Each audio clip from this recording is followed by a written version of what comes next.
Okay. All right, I have pressed record, and I guess we're just freeballing it. We're a man down. We'll see if North makes a dynamic entry. But welcome, everybody, to another installment of everybody's favorite Warhammer podcast, the Grimdark Therapy. I'm joined by Macca of the Outer Circle. Hoi hoi. And we'll see if North makes a arrival, as I said earlier. So, the topic for this week, or at least the starting point, is... Well, I figured we'd do something a bit more positive, a bit more wish fulfillment, a bit more chill, maybe. And, if it gets salty, no big deal.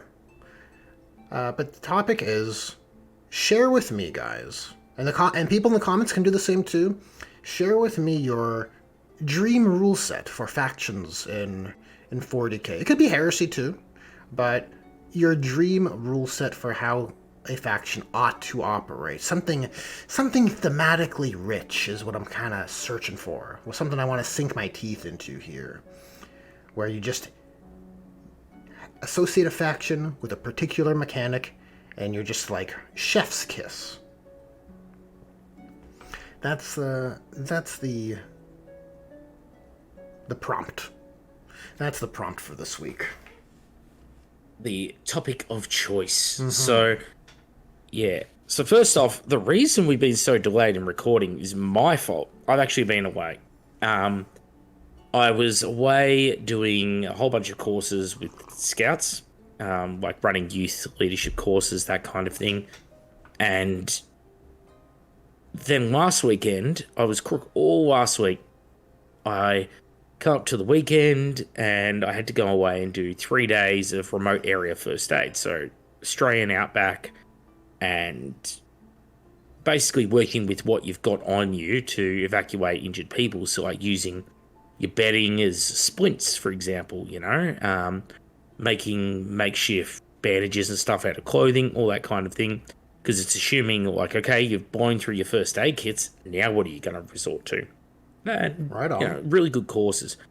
But the whole time we're out there, I'm just suffering, right? I was suffering like post-cold and just like coughing, and it's cold here, like we're down to the -degrees Celsius.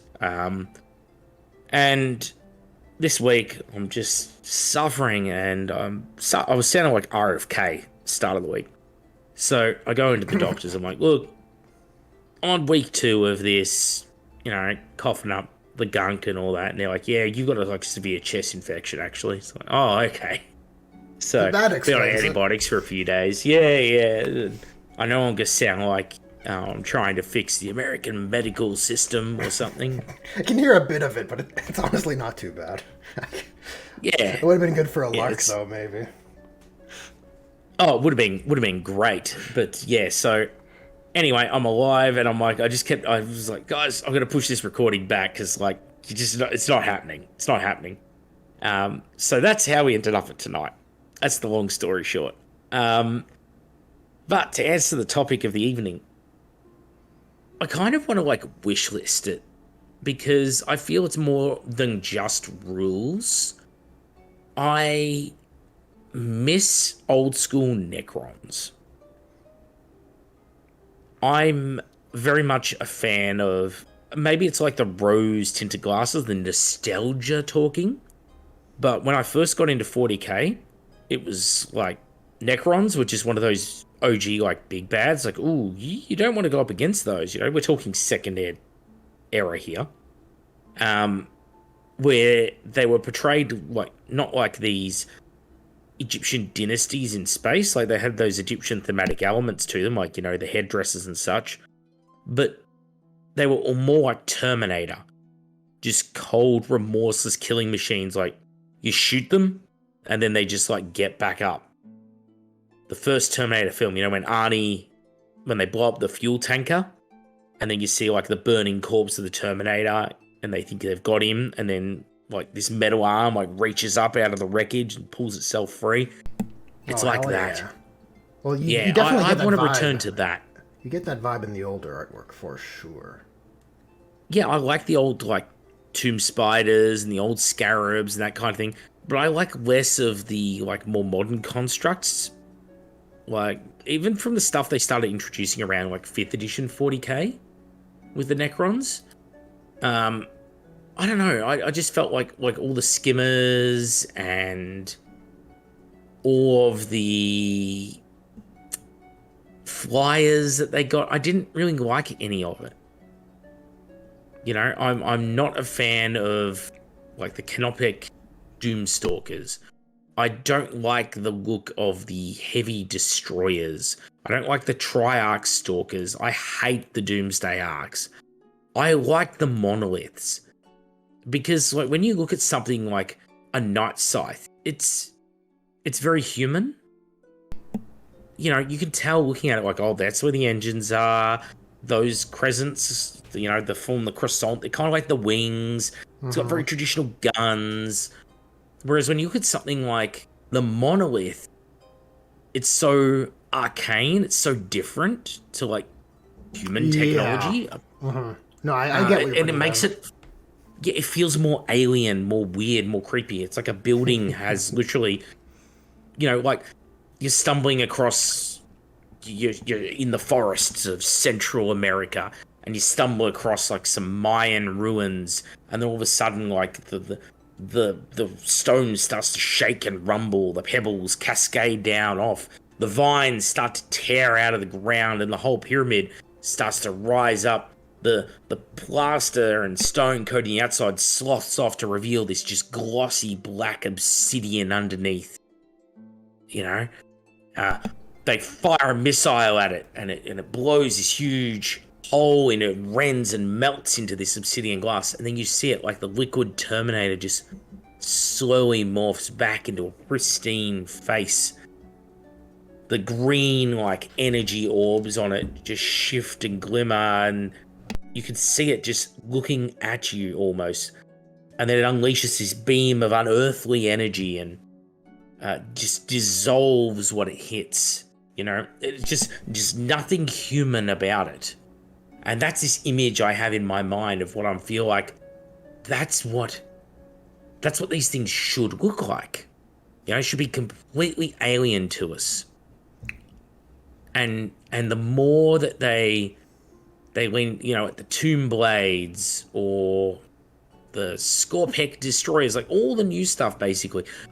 And it's not because I hate new things. I love new things. I just feel like the faction had a stronger identity when it was like the Terminator. Like just gun-armed hordes of relentless warriors. I would have loved it. You know, the HKs and the tanks in Terminator? Like those big treaded tanks that like roll over all the skulls. And they're just so different to anything like humans would make. I like things like that.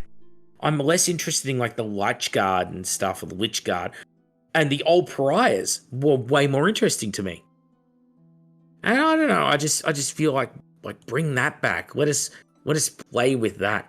And the Satan shards, it's like redo them. Redo the Night Haunter, redo the Deceiver. Give us like Satan shards that are actually like gigantic, threatening, like that feel like actual gods on the battlefield. Like they should be as big or bigger than the Silent King instead of these pathetic, you know, now they never used to be shards of Satan. That's a 5th edition thing where they're like, oh no, these are just pieces of the gods.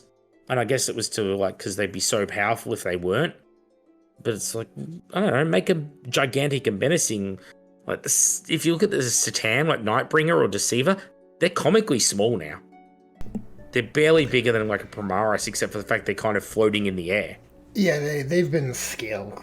Yeah, they're suffering from the skill creep for sure, just because they're so old. But I feel what you're putting down.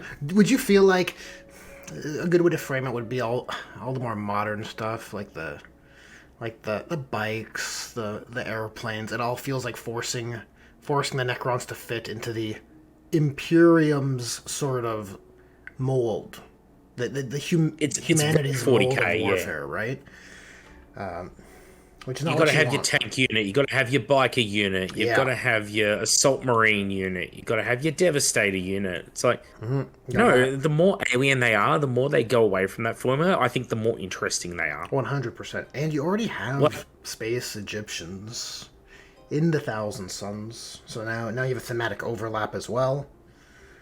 Like, imagine, the convergence of Dominion, those like crumbling, Yes. Yeah. like Cadian pylon things. Imagine if that was their flyer or their tank. Just some like obscure, weird obelisk type thing, covered in like Necron glyphs, and then I don't know, it's just the more weird and funky and alien it is, the more like interesting I find that than like the Catacomb command barge, which is like, oh, okay, that's just a land speeder with a Necron lord riding shotgun on the back, Yeah. I was looking at pictures of the Convergence of Dominion. Yeah, they're such cool pieces. They're just weird, right? You have a piece like that on the board, and it does certainly feel more alien, right? You're just like, what am I even looking at? Like, is this fills you with a kind of, I don't want to say eldritch horror exactly, but it's something encroaching there. That space, that narrative space. Well, it's like when you look at something like that, there is no clear like okay, picture this, viewers. When you look at something and it's humanoid, immediately, like you can feel sympathy for it in some cases, or you can feel like that's its weak spot, like that's its head. All right, cool. That's its torso. Like, that's its weak spot. Point. When you see something that's more, what would the word be? Abstract. That's creepier because it's like, what the fuck is that even? Like, how do you combat something when it's got no like?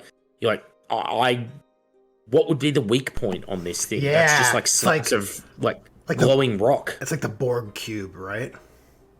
Yeah, exactly. Yeah, I get what you're saying. It's just like it's got a functionality that defies human logic. You're like, because what is this? What the Necrons have become as they've morphed over the last 5 editions is they've morphed from being the Terminator, like unkillable robots who like their goal is just to destroy all life. And they've just slowly morphed into essentially the Xenos Mechanicum. Yep. Like, they don't look that different to Mechanicum. They just look like, if the Mechanicum had a couple more 1,000 years to advance their tech, it'd probably end up pretty similar to Necron.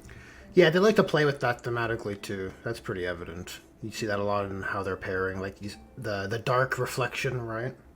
The twisted, inverse. They foil each other. I think GW likes to foil them that way because it's But if you went back to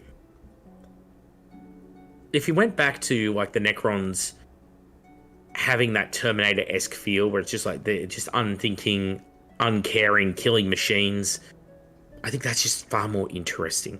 And rules that work with that, less about like weird magical orbs and all this other crap and like chronomancers and psychomancers and all this kind of junk.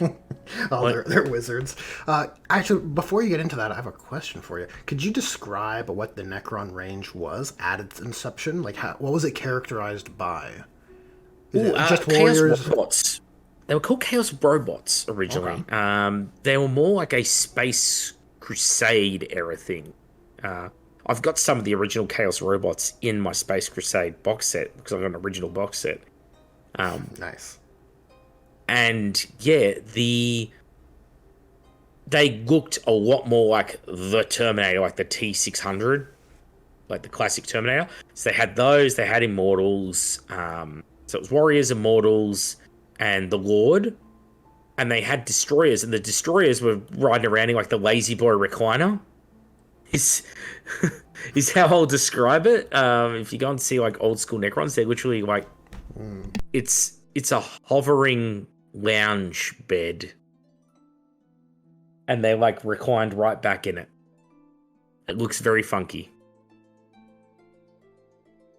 Speaking of like what would make good looking like interesting vehicles for them, the 2 little pylons that are like riding around with the Silent King, something like that. That to me would be more interesting as like Necron vehicles. Yeah, you could have a gun coming out of it or something like a monolith, but just abstract architecture instead of like giant mechanical spiders. It's just way more interesting to me. leave the mechanical spiders to like the dark mechanicum. Yeah, you have scarabs. I just found a little PDF page of some of the old range here. There's something to be said about that older, harder aesthetic, right? Less round. I don't know, something. Well, when they're sharp edged, it's so much more aggressive looking. Yeah, that's the word for it. It just sells you on the aggression, like having the squared off shoulders, the real brutish sort of like angry skull faces. I don't know, this is something that's just more. It feels like Helldivers, like ironically, right? That aesthetic has kind of moved a little bit. Yeah, a little bit. So I don't know. I just prefer that aesthetic more, and I'd love to see an update of that old school stuff rather than the new stuff where it's like their armor is like rotting zombies with pieces falling off and missing and big holes in it. It's like that just seems more fragile. The visual storytelling there, the language is fragility, not resilience. Because saying like, oh, they're old and rusted and they're falling to pieces, like, no, I want them to be like pristine chrome. Like, they are unblemished by the sands of time. Because that's scarier, right? Oh, like, yeah. Oh. Certainly. Well, yeah, they've definitely leaned towards more of the space undead characterization, right? Which I guess is why you have them disheveled decrepit is the word I was looking for. Yeah, more decrepit with like their guts hanging out. You see a bit of that with like the design language is suggested with their cabling, right? Yeah. Exactly. I'm just sending you some pictures as well. That's funnily like enough. Old school Necrons. Funnily enough, that's the one I have on screen. But if you have others, that does beautiful. make it easier. Do awesome. Do have others. Yeah, it's So. And yeah, I would just like the rules to go on with that. Like, have Necrons be more of a hyper elite army, because they should be. Their technology's so advanced. Have them be like hyper elite, and they instead of bringing like huge numbers of warriors, it's very few, but they're just ridiculously hard to kill. Because it's like you hit them with bolt gun rounds, and it's just literally just hitting like solid chrome plate. The bolt gun round detonates. Mm-hmm. This is Necrodermis like smear on the surface. Should be a big deal. Yeah. It would be just way scarier, right? Yeah. I definitely think you're onto something there because, well, like we've seen it happen with your one wound Marines with your like back in 8th edition. It's like when you're, or not even you don't even have to go back 8th edition. We can see it in current AdMech and current Votan, where you just lower the points of these things to inflate their numbers, so they have more models on the table, which is probably the incentive for the choice, to be honest. But it weakens the potency, the vibe of that unit, right? Like, when speaking to the 2-wound versus 1-wound Space Marines of past editions, like a big gripe was like, I'd be out here complaining about, oh man, why can't Chaos Space Marines have 2 wounds? Like this like hurts my soul thematically that this is the case. The disparity is so distasteful. And then the counter argument would be like, well, there's certain advantages to having more, and then you could have more models and more of a horde feel, right? You can run horde numbers. It's intimidating and it has its own strengths. But when you have greater quantities, like you're inherently saying they're less valuable, right? Because they are less valuable. They're less points, literally. And that's, in a sense, how Necrons are right now, right? Like, you have a point. They could benefit from being a highly elite army, right? Similar to the Eldar, highly potent, highly elite, but not glass cannons, obviously. That's the key difference, right? That would be Yes. the key difference there. One's way more immovable object versus this super slippery foe. And there's like, in the evolution of now, I'm gonna get really obscure left field here.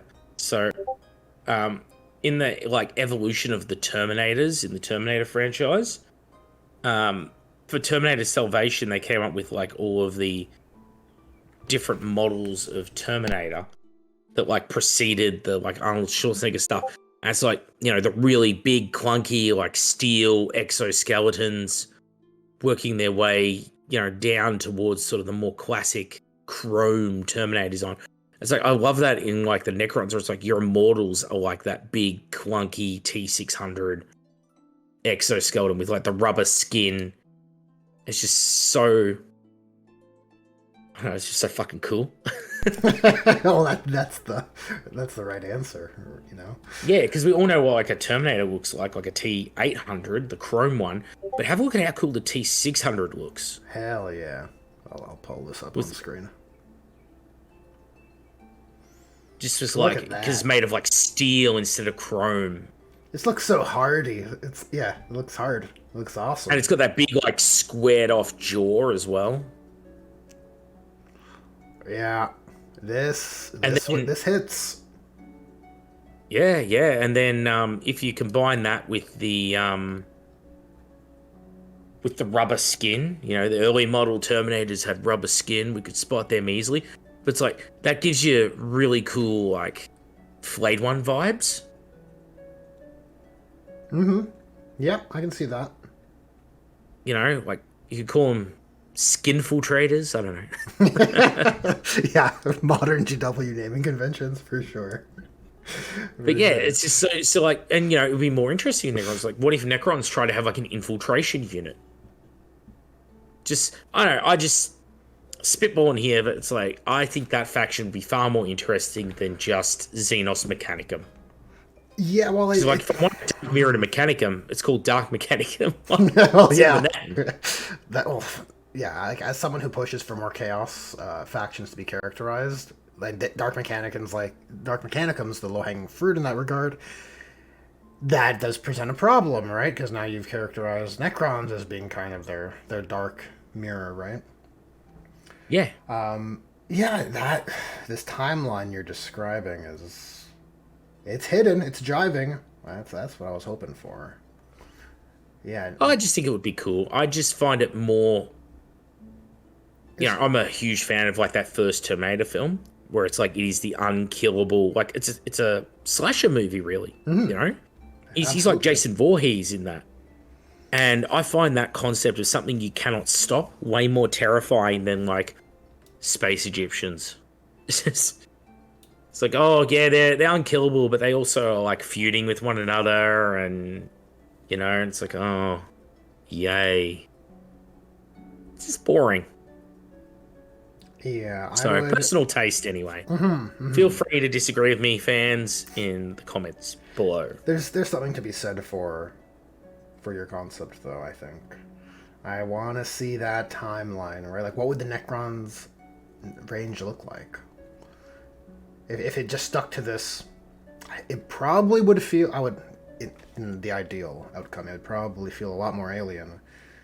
Right, a lot more of anything that's a vehicle should hit the way the monolith hits, where you're just like, where's the weak facing, right? If we were in a game system that had facing, it should have those kinds of problems because it's hard to perceive, right? It isn't constructed the way the Imperium constructs things, which, to your point earlier, it does feel that way with the mounted units in the airplanes, especially. The more abstract and weird it is, the cooler it is to me.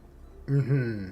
For this particular faction, where it's like, don't make it so humanoid, because things that are humanoid are recognizable, right? It's what makes like the facehugger so terrifying in Alien. It's the most terrifying of them all. Like, yeah, okay, the giant alien in Alien, yeah, it's scary because it's a big monster, but the facehugger, like the creepy like hands, it's got no face. Like, you can't see the intent in its eyes. Like, it's more abstract, right? It's more fucking weird and creepy because of it. Yeah, it feels the most alien. The same with Necrons. 100%. Yeah. And it's not that there's anything wrong with what Games Workshop has done. People are probably sitting there in comments going, oh, I like the Necrons. Cool, like, I like them too. I just think I would have liked them more, because we're wishlisting, right? What would I love to have seen done? Mm-hmm. And I'd like the rules to mirror that. Like, Here is a faction where it's like your bolt guns are functionally almost useless. Like, a group of Marines has to work together to like take down one of these guys. Like, it makes them much more terrifying as a faction. Yeah. So yeah, No, there's something to be said about that, right? Because if you characterize them as space undead, you're essentially playing on the zombie skeleton theme of things, which is all about how many can you kill, right? Look at all there's so many of them, right? It becomes about that sort of vibe, but that doesn't foster a characterization yeah. of Like one last thought on that, intimidation. right? So if you look at the Silent King model, just like the whole thing, I'll pull it up. you've got those two little pylons floating either side of him. And imagine if the center of that pylon, like the big glowing orb in the middle of it, if you took that like Satan shard on the back of the Silent King's throne and you had that in there, so you could see like this entropic soul like tortured in the middle of that eye. And it's like, like, that's not the weak spot. You can see that humanoid creature like being drained of its energy to power the construct. But that's it. Like, and the energy that it's shooting is being like drawn from this Satan shard. How much creepier would that be? Like if you took away the attendance and the characters from it and just had it be this almost like a soul engine or something. I'm going to draw it up while you describe to people, because I'll be very quick, I promise. Well, all good. Well, you describe the changes you would love to see in a faction. Right. Well, funnily enough, we have a little bit of overlapping themes here. Not for factions. I had a backup just in case someone else wanted to talk about Tyranids, which is what I'm kind of leaning towards. I'll just pull them up here. But essentially, not so much from aesthetics, because I quite like the aesthetic direction compared to our Necron conversation for the Tyranids. Unlike, well, you know what? I say that, but then I think about StarCraft and how they're not holding little guns. And I like that more. Because that is a similar problem, actually. Now that I'm thinking it through, there's a bit of poetry, it rhymes there. But that aside, I don't mind the structural design of how the Tyranids look. Most of the Tyranid units I enjoy playing aren't the ones that are holding guns. I like the Lictors, I like the Psychophages, I like the Zoanthropes, because they feel alien, right? Which is very important to your Xenos factions. I think it should be like paramount. And on a rules point of view, which is sort of the crux of the point I wish to share, is like I feel like the Tyranids rules are so lacking in the alien feel. There's a few nuggets, right? There's like, the parasite of Mortrex can hit someone with the ovipositor. If it kills an infantry model, it makes rippers, right? The Red Terror used to gobble up a guy, right? What else? Spore mines, right? Like you have biovores that make these are living artillery units that make living artillery bombs that float around the battlefield. Super alien. Love all that shit. But I feel like it's the outlying units, right? They're the exception to the rule. And I feel like Synapse is just utterly wasted in what it ought to be representing, right? This idea of just, we're immune to morale is what they're doing with what should be this massive characterizing force on the tabletop, right? Yep. It's like I know mechanically this idea of, if you have an army rule that just you have maximum flexibility, like maximum control over all your units, you can always fall back and shoot, you can always fall back and charge. If you're in Synapse, that kind of idea, I know mechanically it can be very strong, right? But functionally, like, Synapse should be providing this ridiculous level of control. And on the flip side, when you're not there, instinctive behavior should be the inverse of that, right? It should be like you have like your hands are off, man. It's almost like they're not your units anymore, really, is how I would. They're just driven on instinct. In my heart of hearts, that's how I would like them to be characterized. So I don't know if there's a. I want to always believe that it's on the rules writers to make it work, right? Like you stick to your theme, you create a box around it, and you design around that intended outcome. So I want to believe that approach can yield, regardless of what your constraints are. You know, it just becomes a matter of working harder or working more or less.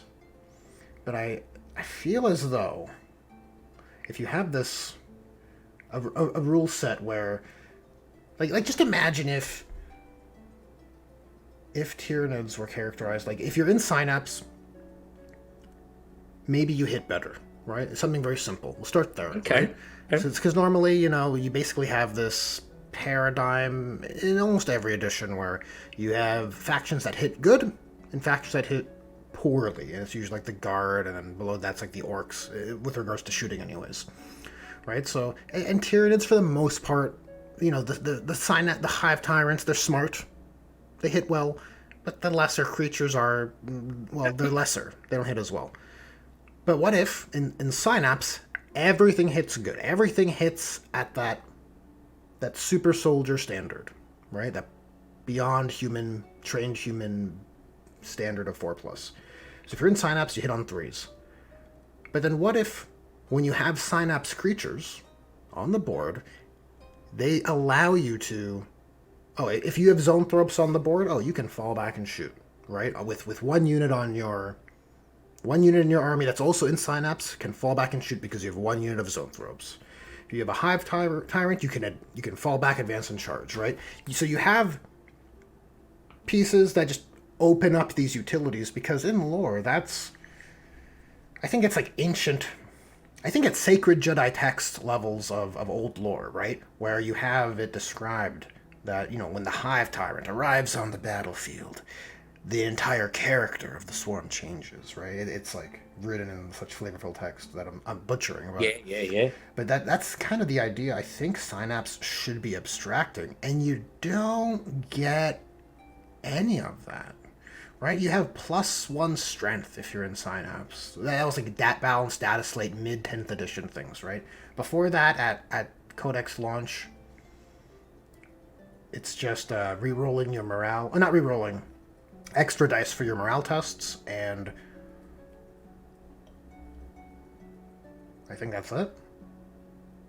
And then you have Shadow of the Warp, which is also bad. Would you take Synapse away from some creatures? What were you thinking, like warriors? So I look at things like Neurotyrant. Mm-hmm. Giant floating tentacled brain monster. So some real good like Cthulhu horror stuff, right? Right. Some real out of this world. Yeah. So when I see units like that, I love those sort of units more in the Tyranid range. You know, or Neurolictor, or Zoanthropes, or Psychophage. Again, I like a lot of the newer stuff, so you know, can't be accused of having rose-tinted glasses all the time. And why would that be? Stuff like that, why would that be? Is it because it's more alien? Is that why? Yes. Yeah, yes. Exactly, because it's more fucking creepy and weird. And it's great. Because that's like, what are the nameless horrors they're fighting in Warhammer 40k? Yeah, Psychophage fits that description pretty nicely, doesn't it? Mm-hmm. Whereas like the Haruspecs, I'm like, ugh, what an awful looking model. Or the alternate build of the Haruspecs is also an awful looking model. Right? Yeah, the less we talk about. Even Hive Guard have gotten uglier over the years and look worse. Like Hive Guard / Tyrant Guard, they used to look way cooler back when they were the metal sculpts. I thought they looked way better than now. Personal preference.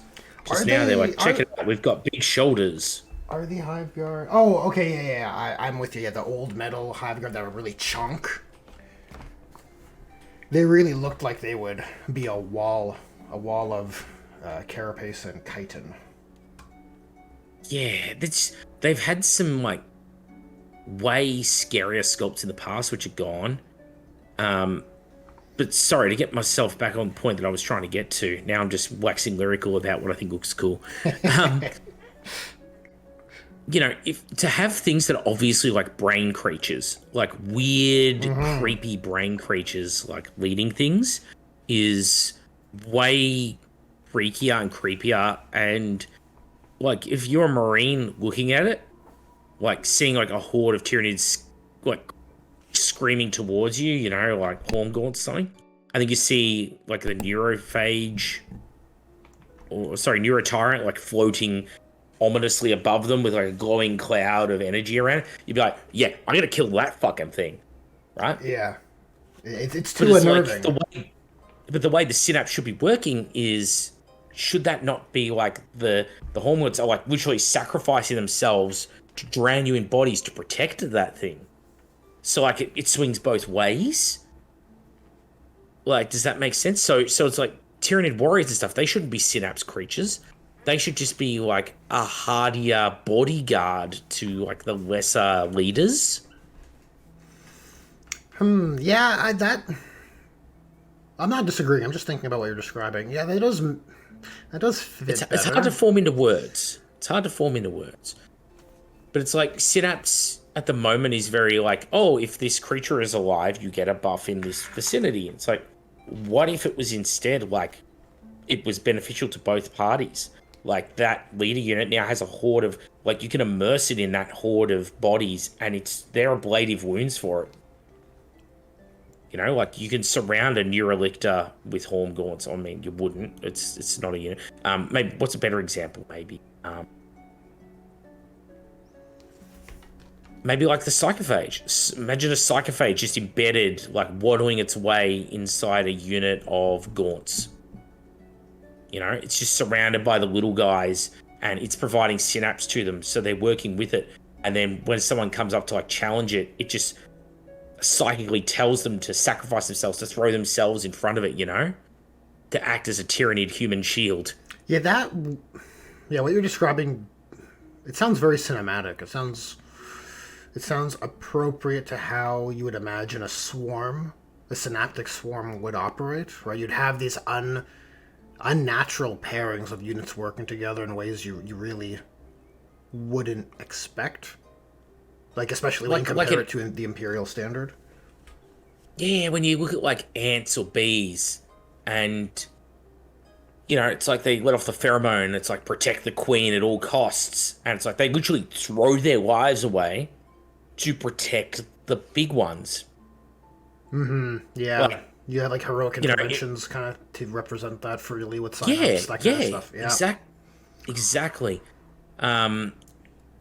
Or sacrificing, literally sacrificing units to take like mortal wounds or something, to keep them in the fight.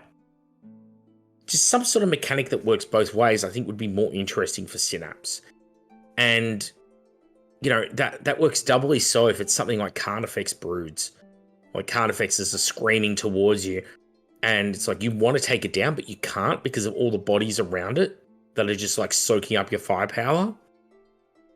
There's just something so much more cinematic and thematic about that than just, oh yes, you're on the same table as Synapse creatures, now you have buffs. And like, what does that become? Like, well, look, that's why we have the distraction Carnifex meme, right? Because you put them down. Because the Synapse goes one way, right? The Synapse only goes one way. It goes downhill. Like it rolls down to weaker units. It never rolls up. There's no benefit to a big unit.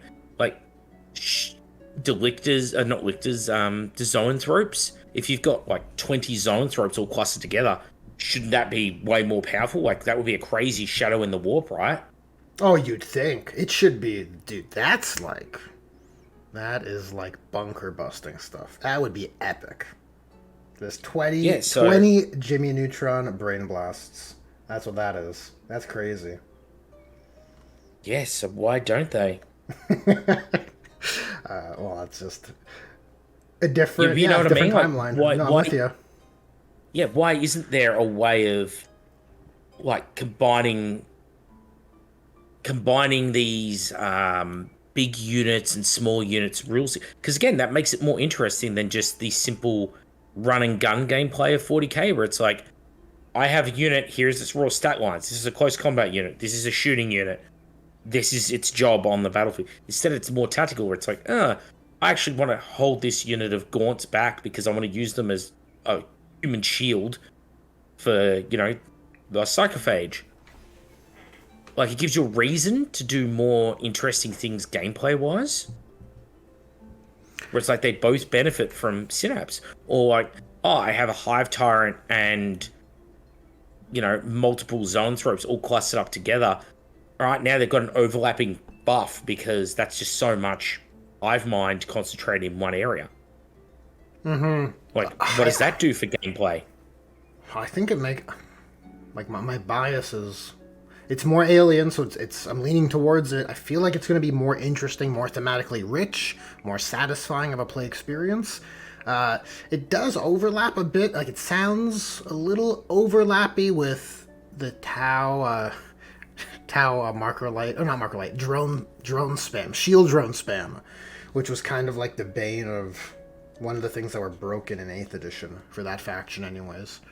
But I don't think it's going to be nearly as broken, because those things had like redundant layers of invulnerable saves and feel no pains, right?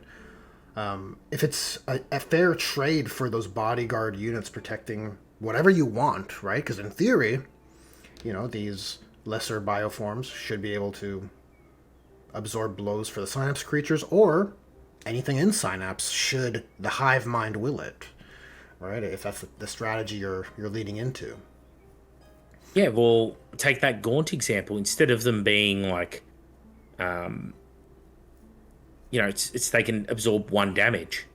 That's it. Mm-hmm. So you get shot with something that's like damage 3. It's like, that's it. They absorb 1 of the damage. 2's still coming through. Because it's not like, a Gaunt can absorb an entire las cannon, is it? Wow, that is how it works. But that's modern, 8th edition onwards game mechanics for you. It hurts. Yeah, it's like my D6. I got lucky. I rolled lucky to get the 6 damage through. Oh boy, and now it's just one dies. What a waste, right? It becomes like that's a core rules design discussion, because it is very narratively dissonant when just describing when weapons don't function in the way they would. Sorry, go ahead.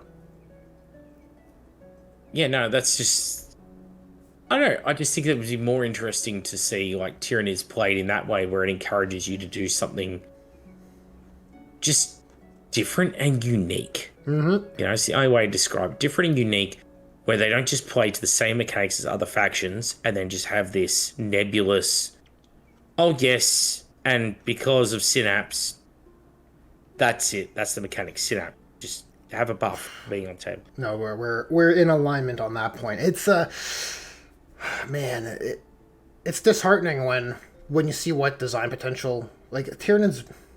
I mean, Necrons, like, look, we have a little bit of thematic overlap here and, like, a desire for the alien factions to feel more alien, but Tyranids are the alien faction, right? They're the furthest away from the human form, right?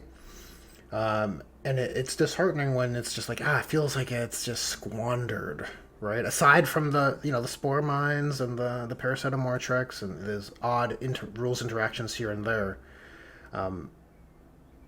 Like, I even honestly think, like, tell me what you think about this, right? You have these, like, USRs, right? And I do think USRs are very useful and good, and they streamline things so that people don't have to remember all the rules of every unique name for every unique faction. It's good stuff, you have your sustained hits, your lethal hits. That's how it works in 40k, right? Devastating wounds in 10th edition anyways. And, well, what if, like, crazy idea, what if Tyranids don't follow the template that's been set as standard, right? Now, I'm not saying they can't have sustained hits, but what if they have some USRs that are just for their weapons? Because, like, whether or not you like the Tyranids holding guns, there is something thematically unique about them in that they're supposed to not just be guns. They're supposed to be like weapon symbiotes, right? That's what they're called. They're supposed to be organisms in their own right.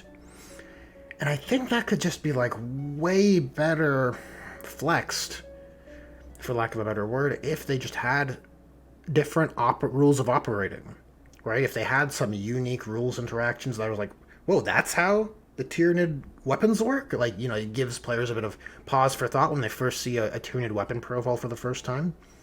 Where it's like, that's really out of the box. That's weird. That's dare I say, alien?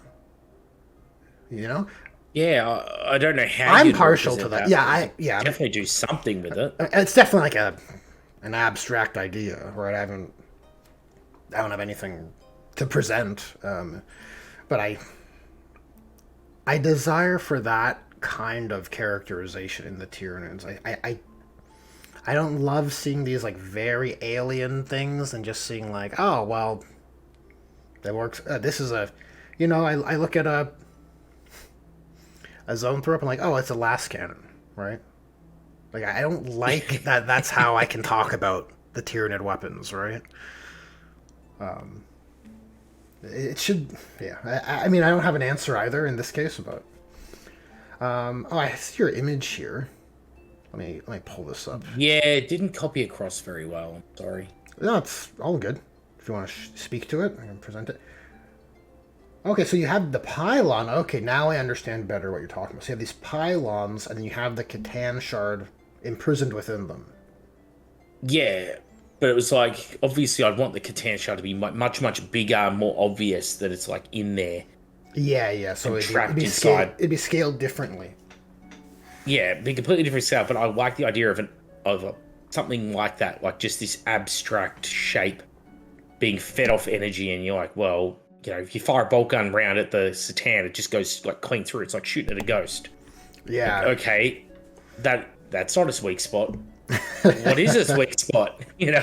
Right. Like, yeah. Well, this is an interesting take, but it's similarly in theme with what we're talking about with the Tyranids, where you look at this and you're saying like, well, that's, fuck me, man, that's alien, right?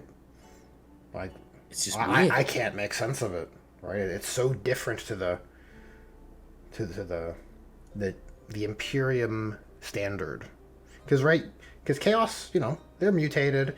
They have all their cables have broken ribbings, right? They're very distinct and characterized, but the through line's very obvious, right? It's very you can understand it. Even the demon engines, you can kind of understand. It's like when I look at Tyranids, like, yeah, okay, they're aliens and they're weird, but they suffer from the same problem, is that they're too human designed.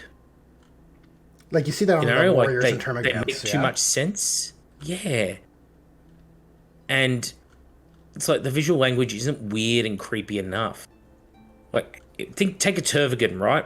The breeding sack with like the little guys coming out. Awesome concept. Good Imagine how much 100%. creepier that would look. Imagine how much creepier that would look if the Tervagan, like, how it's kind of got like those two little beady eyes just underneath the camera. What if it had no eyes? Yeah, if it was just like a brood engine. It's like a blind, brutish, like, mouth. Like, just the more weird things I see like that, the creepier they are. Yeah, I think like that would go a long way to. Or Hive Tyrant, Hive Tyrant and Bone Swords is something I've always hated. I won't lie. I do not like Swarmlord. I've not liked it since its introduction, and I think the Hive Tyrant model is cool, but is aged noticeably. Whereas I'd have just made the Norn Assimilator and the Norn Emissary the new Hive Tyrant. I just said, yep, new kit. It's now this gigantic thing, and have it as like two versions of the Hive Tyrant. It's like the Norn Assimilator is like your traditional Hive Tyrant. Your Norn Emissary is your You know, just because again, it makes it really different to Marines when you've got this gigantic monstrosity is what actually leads the enemy army. Mm-hmm. No, that's valid. And then instead of like, you know, because everything else it's is so scale similar up. too. Yeah, it just looks like a big hive tyrant. You tell me that the Norn assimilator does not look like just a giant hive tyrant. You can't, because it does. That's the rub. So if the visual distinction between them is just going to be size, just make that the new hive tyrant. You know? I kind of want that now. That's a bummer. Yeah, and then just make units like your Parasite and Mortrex, things like that, like really just again, abstract is the word that keeps coming to mind, where it's just like a weird monstrosity, or Neurolictor. Make those the more common sort of things you see floating around, instead of like Ridley Scott Alien meets Velociraptors from Jurassic Park, which is just way more bland, I think, as a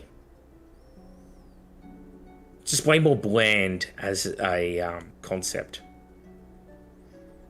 And get rid of the Tyranid Harpy. That model's awful. Yeah, well, the Heridian is so much nicer looking. Oh yeah, well, those two plastic Tyranid flyers they're a miss. They're definitely a miss. I like the Tervagon Tyrannifex, that holds up. The new Screamer Killer, awesome. All the new sculpts, actually. I don't think there's a single new sculpt I dislike. I guess I don't like the tail cloak on the Death Leaper. The fact that he's now like into goth music and likes big titty goth girls. Like, yeah, you know what it is? I mean, we do, but they really want to lean into the Mind Flayer, like the D&D Mind Flayer, or that's right. I don't like the Death Leaper. Yeah, it could just the cloaky bit and the weird single long claws it's got on the hands. Just they seem like they'd be to its detriment. You know, just over designed. It's like regular Lictor just struck such a beautiful balance. Oh, the regular Lictor is an awesome design, and like GW will get good credit from me. That's an awesome single model kit that has pose variants, which is rare. Like you'd wish for more. Just give me Death Leaper's head on regular Lictor. Mm-hmm. Done. You know, Neurolictor again, just awesome. Psychophage, awesome. I guess maybe the Tyranid Prime, only because I don't see why. Like a unit of winged Tyranid warriors, awesome. But having just the Tyranid Prime is like, what's it accompanying? Who's going with it? What does it do? It's like, well, the Tyranid Prime is something I despise in 10th edition, because it leaves warriors without wings or gargoyles, because there's no proper unit. It's a Lord Invocatus type problem for Tyranids, yes. Right? You have this leader that doesn't have a type to go along with it, and they've committed to this system where characters have leaders or they're lone operatives, right? And they didn't want to give them lone operative, because I guess Tyranids have a lot of lone operatives with all their lictors and Parasite of Mortrex and all that stuff. So they made him a warrior leader, but guess what? Tyranid warriors have their prime in the unit still. So now you have... What's up with that? What's up with that, man? I don't like it. It just annoys me. I like units like the Neurogaunts. Hell yeah. Like, they're a cool new addition. I love those units, but they're so fucking trash. But when I look at Barb Gaunts, I'm like, what a horrible design. Because that, like, the asymmetry works on the big guys, because you can see them, like, just having, like, this gigantic venom cannon on one side, but with, like, all these bio hoses feeding it from the other side. Okay, that works. You know? Like the Tyrannifex's giant cannon. Mm-hmm. But when you look at, like, the Barb Gaunts, you're like, why? Like, wouldn't it be way creepier if it was just, like, it just was grossly malformed? Like, it was, like, backwards crab walking or something. The gun was growing out of its abdomen or something. Just, like, this thing looks like it's suffering to live. Yeah. So, I'm conflicted because, I mean, I don't particularly love the Barb Gaunts. They're probably my least favorite model of the new, or unit of the new lot. But I do like the parasitization in the design, and I think that is an alien horror flex that I would like to see more of, where you have these parasite slaving creatures, interestingly, in Tyranids, right? But your point still stands, right? It's not a counterpoint, just something to consider. That is a silver lining of the concept for me. I'm fine with the parasitic nature. In fact, I like that a lot. But it's like, imagine if it was more like creepy, like it had grown out of them in like on the arm there at the hand is just way too normal. It's not creepy enough. So like, what if that grew out of like some other part of its body? Like I said, like its abdomen or out of its back, or like it grew out of like the side of its neck instead of just like, because really it's just its hands. It's holding its hands up over its shoulder. So it's not weird enough for me. Yeah, I can see what you're saying. That would improve the design. That would improve. Yeah, like how the Neurogaunts have like that spidery parasite on their back. Mm-hmm. Yeah, if it was just integrated a bit more. Because if you're going to play with this idea that this is a creature slaved to a parasite organism, then you'd probably want the weapon symbiote, rather, to be better integrated, I think. Yeah, you've convinced me on that. Well, like, there's a particular unit I'm thinking of in the Necromunda rules, in the Necromunda game. In the Melstrain gangs, that Melstrain coalescence, I'll send you the picture of it. Amazing. And while you're getting the picture, we can welcome North. Hello. I'm back from the school run, boys, and everything went well. Awesome. Good to hear. Good to have you. Yeah. I had to take my kid in for like 2 hours. Because I didn't even realise it was half day. I don't take her in on Friday. And they were like, can you take her in? We've got no one else to take her in. I was like, oh my god. Drove down there, picked her up, took her in. Oh yeah, can you wait around? We've only got like an hour left. Oh. Yeah. Parenting. It's all good. Glad you can make it. We're just talking about Tyranids at the moment. Okay, see your pictures here, Macca. Oh yeah, okay, I remember this. Yeah, these were cool when I first saw them. Yeah, so that Melstrain is just way. It's just way more freaky. Like the way it's literally a body horror distortion. It's like if that was the way that the parasitism worked in Tyranids, where it was like that's how they're mutated. That to me would be far more visually interesting to show, like, how the different organisms have blended with one another to create these monstrosities and why, like, they're so repugnant to the other species of the Milky Way. Mm-hmm. Yeah, I'm with you. But I wouldn't want the human part of it. I would just want to be strictly Tyranids. For what we're talking about. So you wouldn't have this being like a malformed humanoid. Yeah, you just have a zoanthrope with all these parasites and like all these,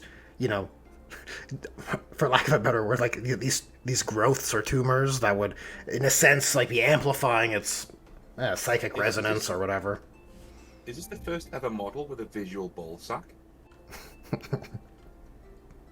It might be. Technically, you're probably right. I mean, am I the only person who likes this? Who likes it? There's something weirdly xenomorph about this. I had a video ages ago about the Tyranids and redoing them, rebuilding the Tyranids, and like, one thing we settled on was that there wasn't enough body horror. Like, the Tyranids look too clean, they look too cool. It's like, okay, well... See, this viewers, this is unrehearsed, and he's coming to the same conclusions as us, so... Oh, okay.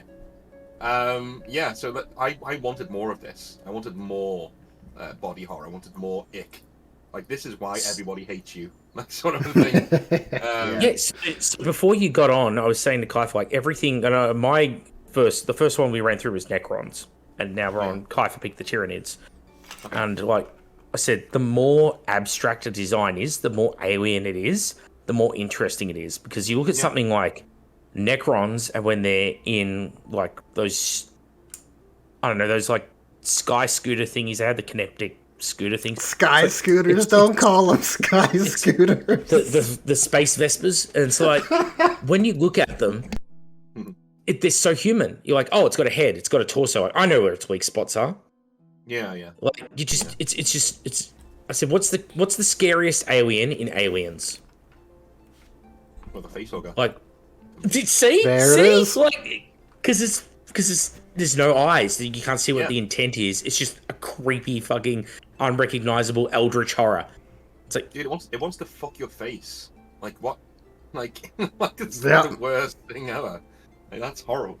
No, I like this. Like, I think this is. I would go down on the human bit. You know, you guys said just before, like, you know, maybe not the human bit, but I'm actually down for that. I think this looks. I think what this does, if you put a human in this position, it gives you empathy. It gives you like, oh my god, look what it's done to that human form, right? And as an Imperium player, it should make you go, fuck these guys, how dare they? Our pure human form, look what they've done to it, you know, that kind of thing. And then that's almost like they're mocking you. When there's tentacles coming out the guy's mouth, like it's like, now he speaks for us, and so will you, sort of a thing, you know? I quite imagine like if that was how barb gaunts work. Like, if the Yeah. barb gaunts, instead of it being like that cannon growing out the shoulder of like a gaunt, imagine if that cannon was just growing out of like this. Like some malformed human has been weaponized by the Tyranids through a parasite. You know, and maybe he's even still conscious, and he's just not able to like control his own body, and he's just there like screaming like, "Kill me, Yeah, please, please." If You know, it's like, if it's I'm torn because I like it conceptually, but I do prefer the tainting of the human form to be more in gene stealer cults if they're separate. If they're assuming they're two separate entities in this timeline, I would like that to be there. Or if it's in Tyranids, sparingly. It should be very like it should be an outlier, I think. Because I think the swarm. Oh, like a unit here or there or something. It could be Definitely. these guys didn't make the grade, like for gene stealers. To, like, yeah, these guys aren't pure. Like, this is what happens to mutants, like human mutants in Tyranids. They're like, yeah, you're not pure enough, so it's going to create a body slave out of you, and you're just going to be this. This is their version of like a servitor, you know, like. But Oh, it makes sense. Yeah, I like that. But as Macca says, the true horror is, as a servitor, you're not aware of what you're doing. If you're a Tyranid, they don't give a shit about that. They don't wipe your brain. They're just like, no, it's fine. You can be aware. I mean, we're controlling Yeah, you. your system's been hijacked. Imagine. Yeah. Like, weirdly, the Imperium are far more empathetic because they don't put you through that. They go, no, we're just going to wipe your brain and use your body. Fine, you know. Whereas Tyranid don't. They're an alien. They don't care about that. Yeah, why would they It's waste? like, no. Imagine something like the zoanthrope, and with like those tiny little pathetic arms and hands. Imagine if it's like holding. Imagine if it's like holding like an imperial like psyker, and it's just like he's almost like he's wrapped around him like the face hugger's hands, wrapped around like the torso of the psyker. The psyker's just being like held there, and it's got like, you know, like a tendril feeding off the brain of the psyker or something. Well, when Like, somebody how says to you, much like, freakier why do that we would even be. have- Why do we even have the Death Watch? You should be able to look at this model and go, well, this right here, this is why we have the Death Watch. Right? This is why you should hate aliens. You know? Because the aliens in 40k right now are far too cool for school. Mainly because they're meant to sell models, which is fine. But there's no hatred there. The Imperium, as a player, you're like, I don't hate these guys. You know, they're trying to survive. Maybe the Tyranids, because, like, you know, even then, they look really cool. You know, they look like big monster things. Things like this make you go, fuck these guys. Yeah. The Tyrannocyte is scarier than the Haruspex, even though it's trying really hard to be like a body horror with like all the mouth guts like springing out. It's less scary than a Tyrannocyte, because the Tyrannocyte is just like, it's just a tendrily floating. Yeah, ball honorable sack. mention. It's fucking weird. That's one of the outlier units. That's a unit because I have thematic integrity when I play 40k, and that means effectively I don't play competitive units, but I fucking adore the Sporocyst. I will play that shit for as long as I can because Same. it just oozes flavor, dude. It's exactly what you're talking about. It's alien. You put that down, you're like, what the fuck is this? People, I bring that out and people are like, what is this? Did you convert this? Is this a real unit? Is this 3D printed? Like, dude, this is real. It is a classic. Do you know what I would want? The Enslavers. I want an enslaver model. Like I think those would be absolutely terrifying. Like these mind-sucking orbs. The Oz Just 30k guys flesh. did some enslavers a few years back. They're really creepy. I'll Yeah, dig mine up and show it to you. absolutely. Really creepy. I love enslavers in the lore, man. Like they need to come in a big way. Like being like you can make an entire army out of them. Just have different forms of them. You know, these giant floating. You know, I would be tempted to say, if you wanted to like explain where the Tyranids come from, it can be like, you know, they are an enslaver thing, but like I wouldn't want to do that. But like enslavers are cool. They are. They're really good. They're a genuine Games Workshop idea, and this is why I don't get it. Like they create really original ideas, and then they don't use them. They go, no, we'll just do Space Marines. We'll just do Xenomorphs. We'll just do Egyptians in space. Like the enslavers are an original thing that they did, and then just left. The Interrex are an original thing that they did and just left. And I just don't get it. I don't get why they don't use these things. They're so interesting. You know, you can have your dwarves and elves in space, sure, but like, and Space Marines, of course, poster boys, but there's so much to be mined here that you could use to create really cool new armies. Well, it's a good point there, North, because the dwarves and elves in space, and even at least the way Necrons are now, they're all kind of fantasy ideas that are sci-fi with a sci-fi kind of glaze over top, right? Your elves in space, dwarves in space, undead in space, right? But where are the aliens, right? You have an excellent point you're raising there. Not everybody can be humanoid. Like humanoid should be not at a minimum. You should have your big four. You should have your Eldar archetype, your human archetype, your orc archetype, you know, and maybe your Votan, you know. And of course, humans go into chaos too, so you know it's different forms. But then, apart from that, like everything else should be fucking weird. Like everything, I love Necrons now because they're going more in that direction. Like you have your normal Necron warriors, which is cool, and your leaders. I mean, there are a few armies right now that I'm totally. Ugh, it's horrible. I love that. You need to stick that on the stream, man. Is it okay? I wasn't sure if this is I wasn't sure if this is an internal meme or not. I'll throw it up on stream or on the OBS. That's one I painted up. It was a 3D printed. Yeah, look at that. Yeah, and then I painted it up as like a creepy, glossy, like tendrily. Yeah. That you look at that, I feel uncomfortable. I feel like ooh. That's the shit right there. I don't want to pick that up. Yeah, get away from me. I know it's a model. I don't want to touch it. Good color scheme. Okay, Nurgle players, this is what you should be doing, right? This is what it should look like.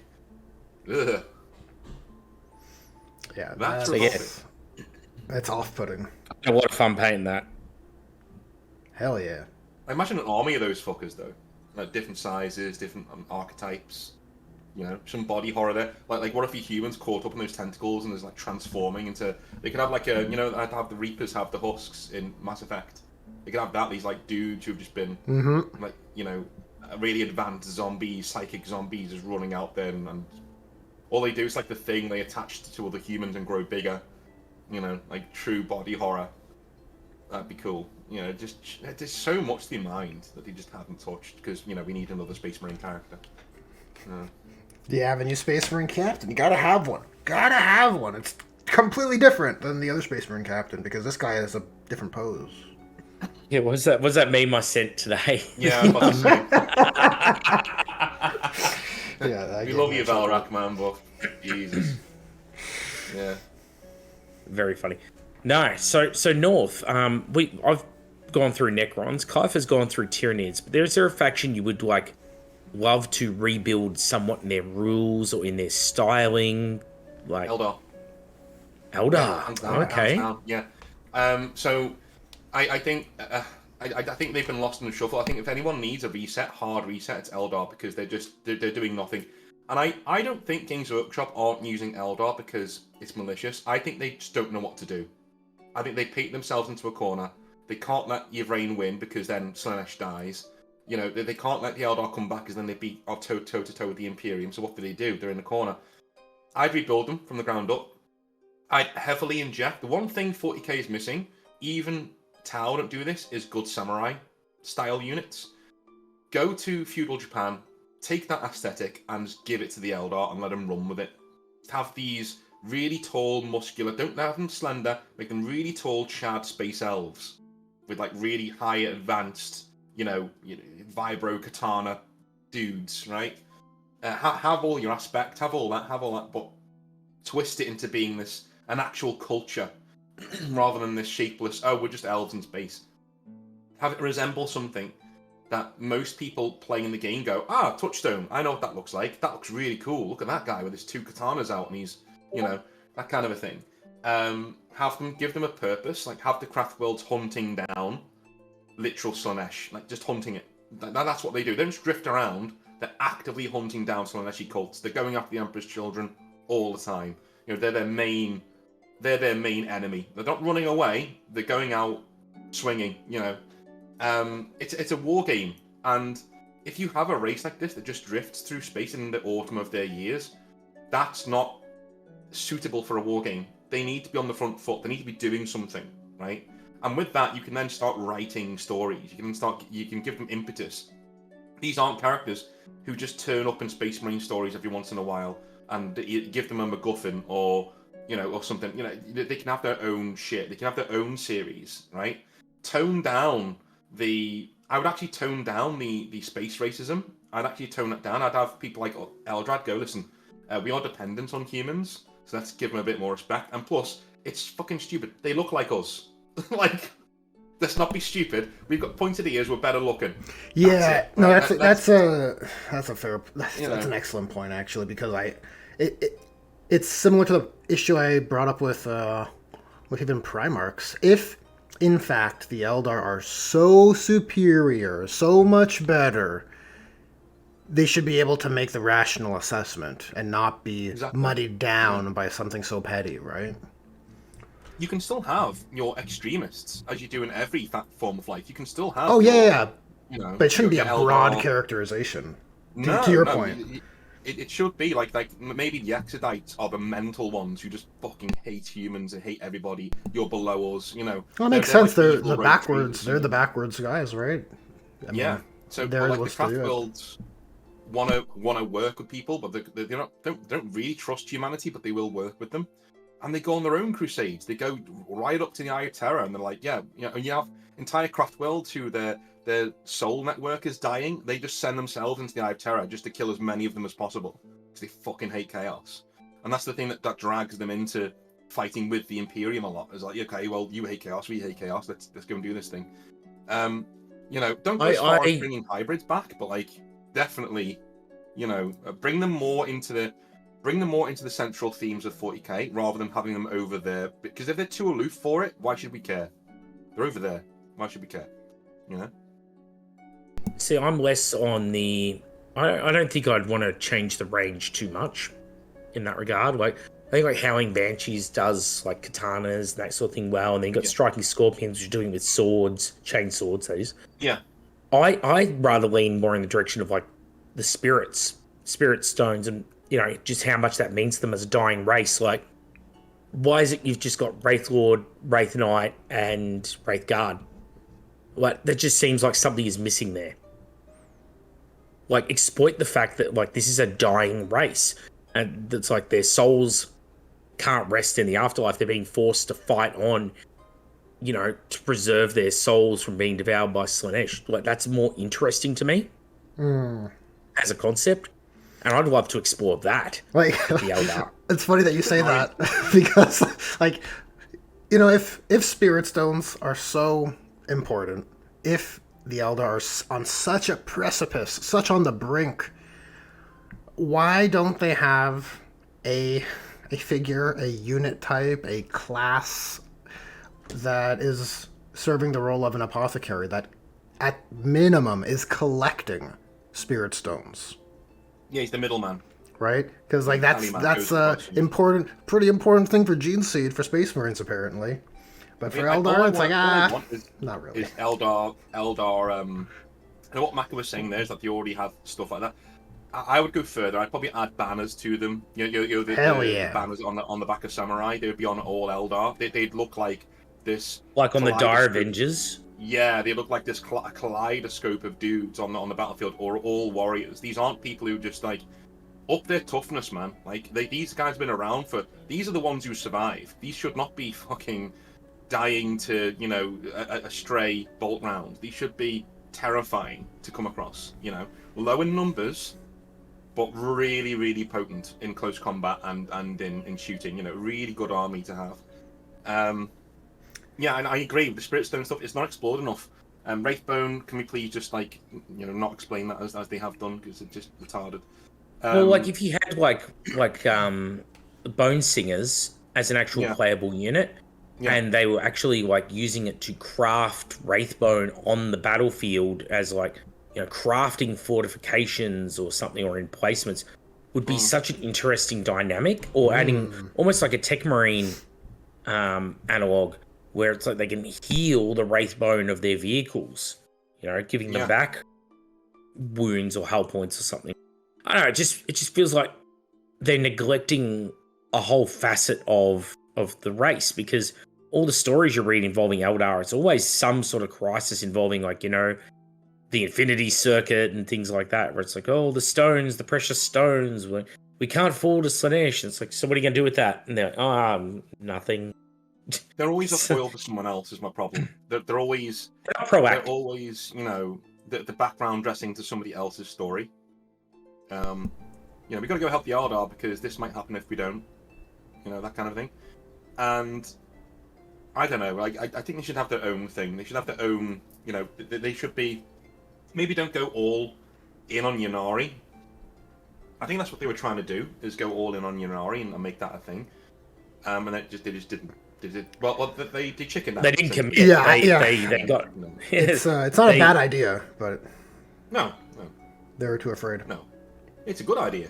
Like having a new faction that arrives to, you know, put the Eldar God of Death in there to go and fight Slanesh. That's a really fucking great idea. I like it. You know? Bring back the Pantheon, right? That kind of idea. Bring them back. Give them some agency. And they don't need. And they're a young Pantheon if they come back. So if they come back, maybe they can't take on Slanesh. Maybe they just give the Eldar a fighting chance, so they're not constantly circling the Jane.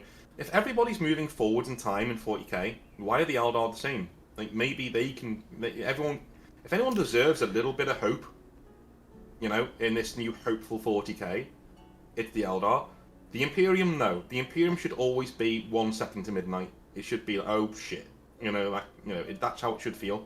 But the Eldar should be more forward thinking, and they should be putting, like, the wise sages in the setting shouldn't be the High Lord of Terror. Like, it should be the Eldar, right? Yeah. They should be the ones making long-term plans, and things are getting better for them slowly, you know, and there's hope there. Because they plan forwards and they look after their people. I like that a lot. That'd be a good message to send. You know what I mean? Like, rather than being the Imperium, oh, everything works out for us. Why? Because we sterilize our own people enough, and then they just do what they're told. It's like, okay. I'm not advocating for making the Imperium a nicer place, by the way. Who's that writer who does is it Mike Brooks who does the Alpha Legion? Yeah, go fuck that guy. Fuck that guy. Because it might be. I can't remember. It keeps saying every Black Library character does this. So John Grammaticus is Dan Abnett's standing character. It's him basically walking around. Hey, it's me. Dan. Self-insert. Okay. Yeah. His is this Solomon Akora, right? And he's the biggest, the best. He's better than Alfarius guys. He's awesome. He's a psycho. He's got this. He's got that.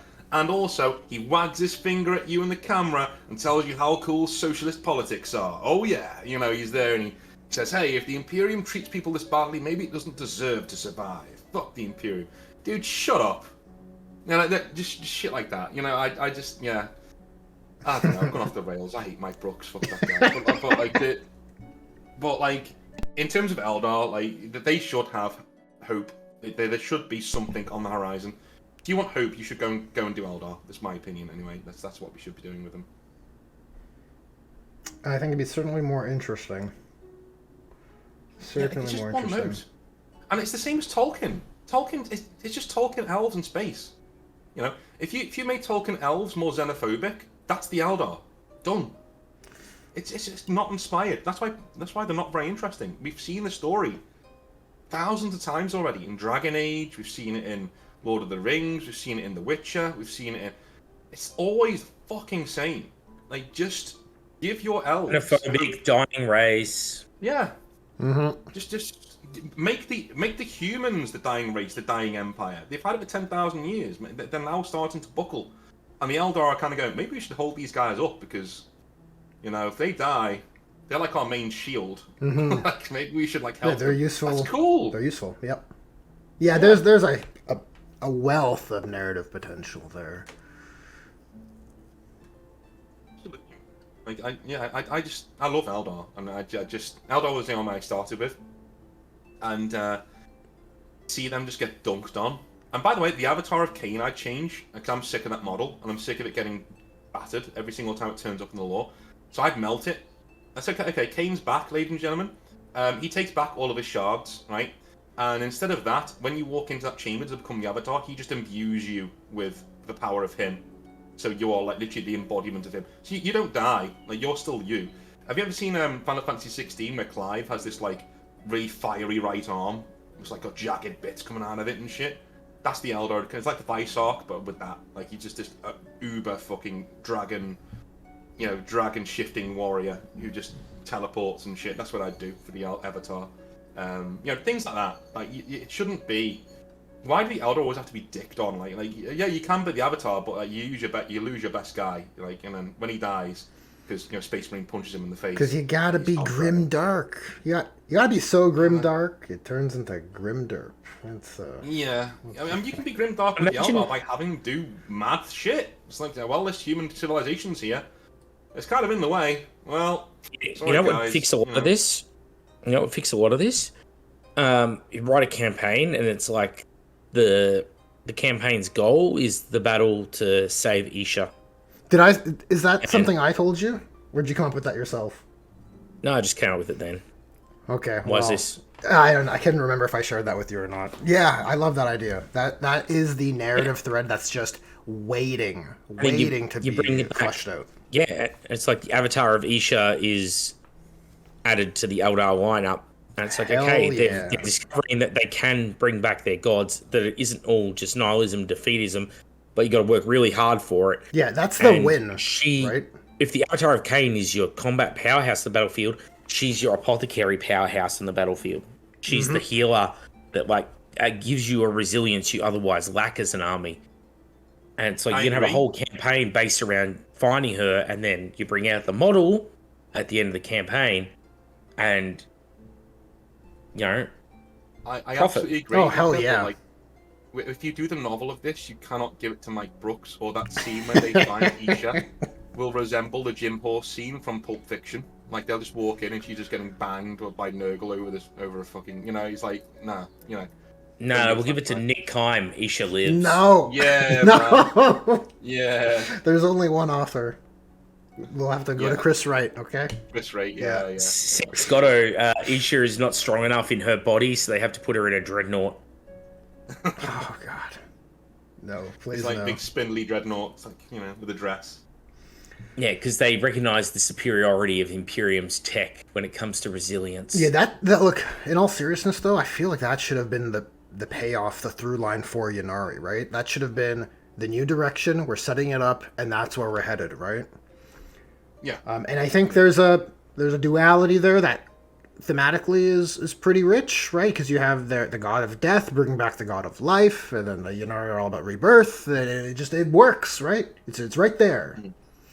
And it's like, I feel with this new codex anyways, GW are shying away. Let's just bring back old plastics, right? I feel like bring back old resins and new plastics. There's big sad, because I want the narrative win for the Eldar, as you described. Because you're right, man. You're right, North. It should be... They should have...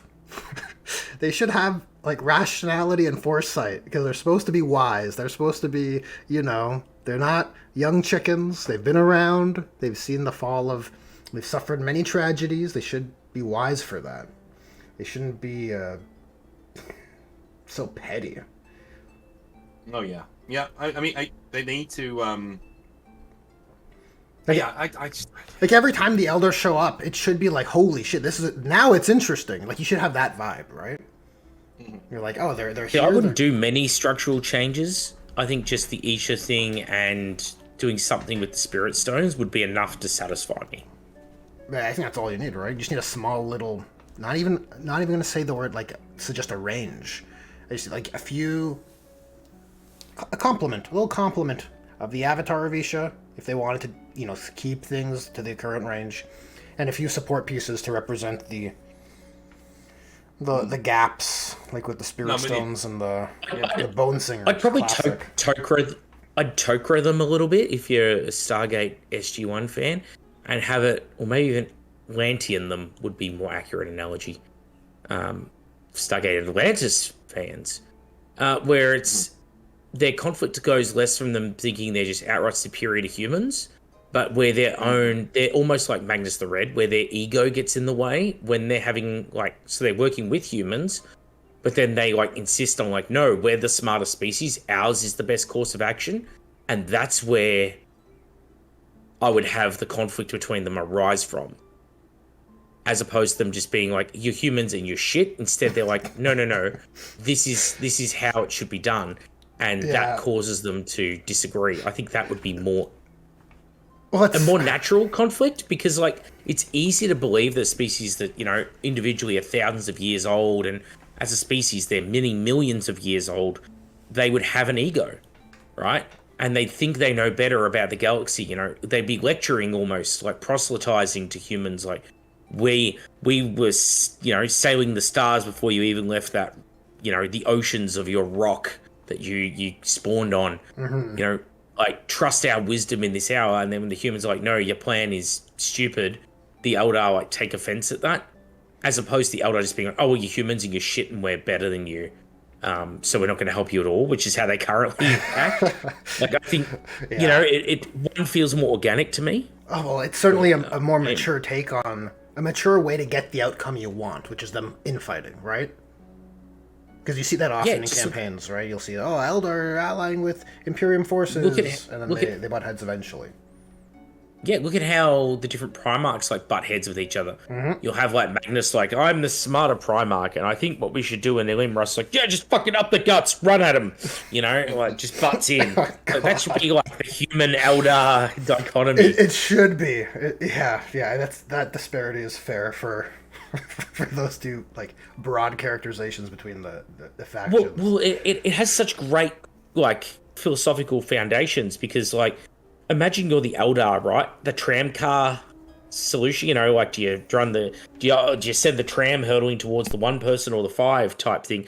The Eldar would be no, this planet has to be sacrificed. And the Imperium no, it's our fucking planet. We've got billions of citizens there, worshippers of the Emperor. We need to hold this planet. And the Eldar are no, but math says this planet should be sacrificed. Just this cold logic. That's a great foil, narratively, I think, as opposed to them just being dicks. Yeah. Well, yeah, because it's hard.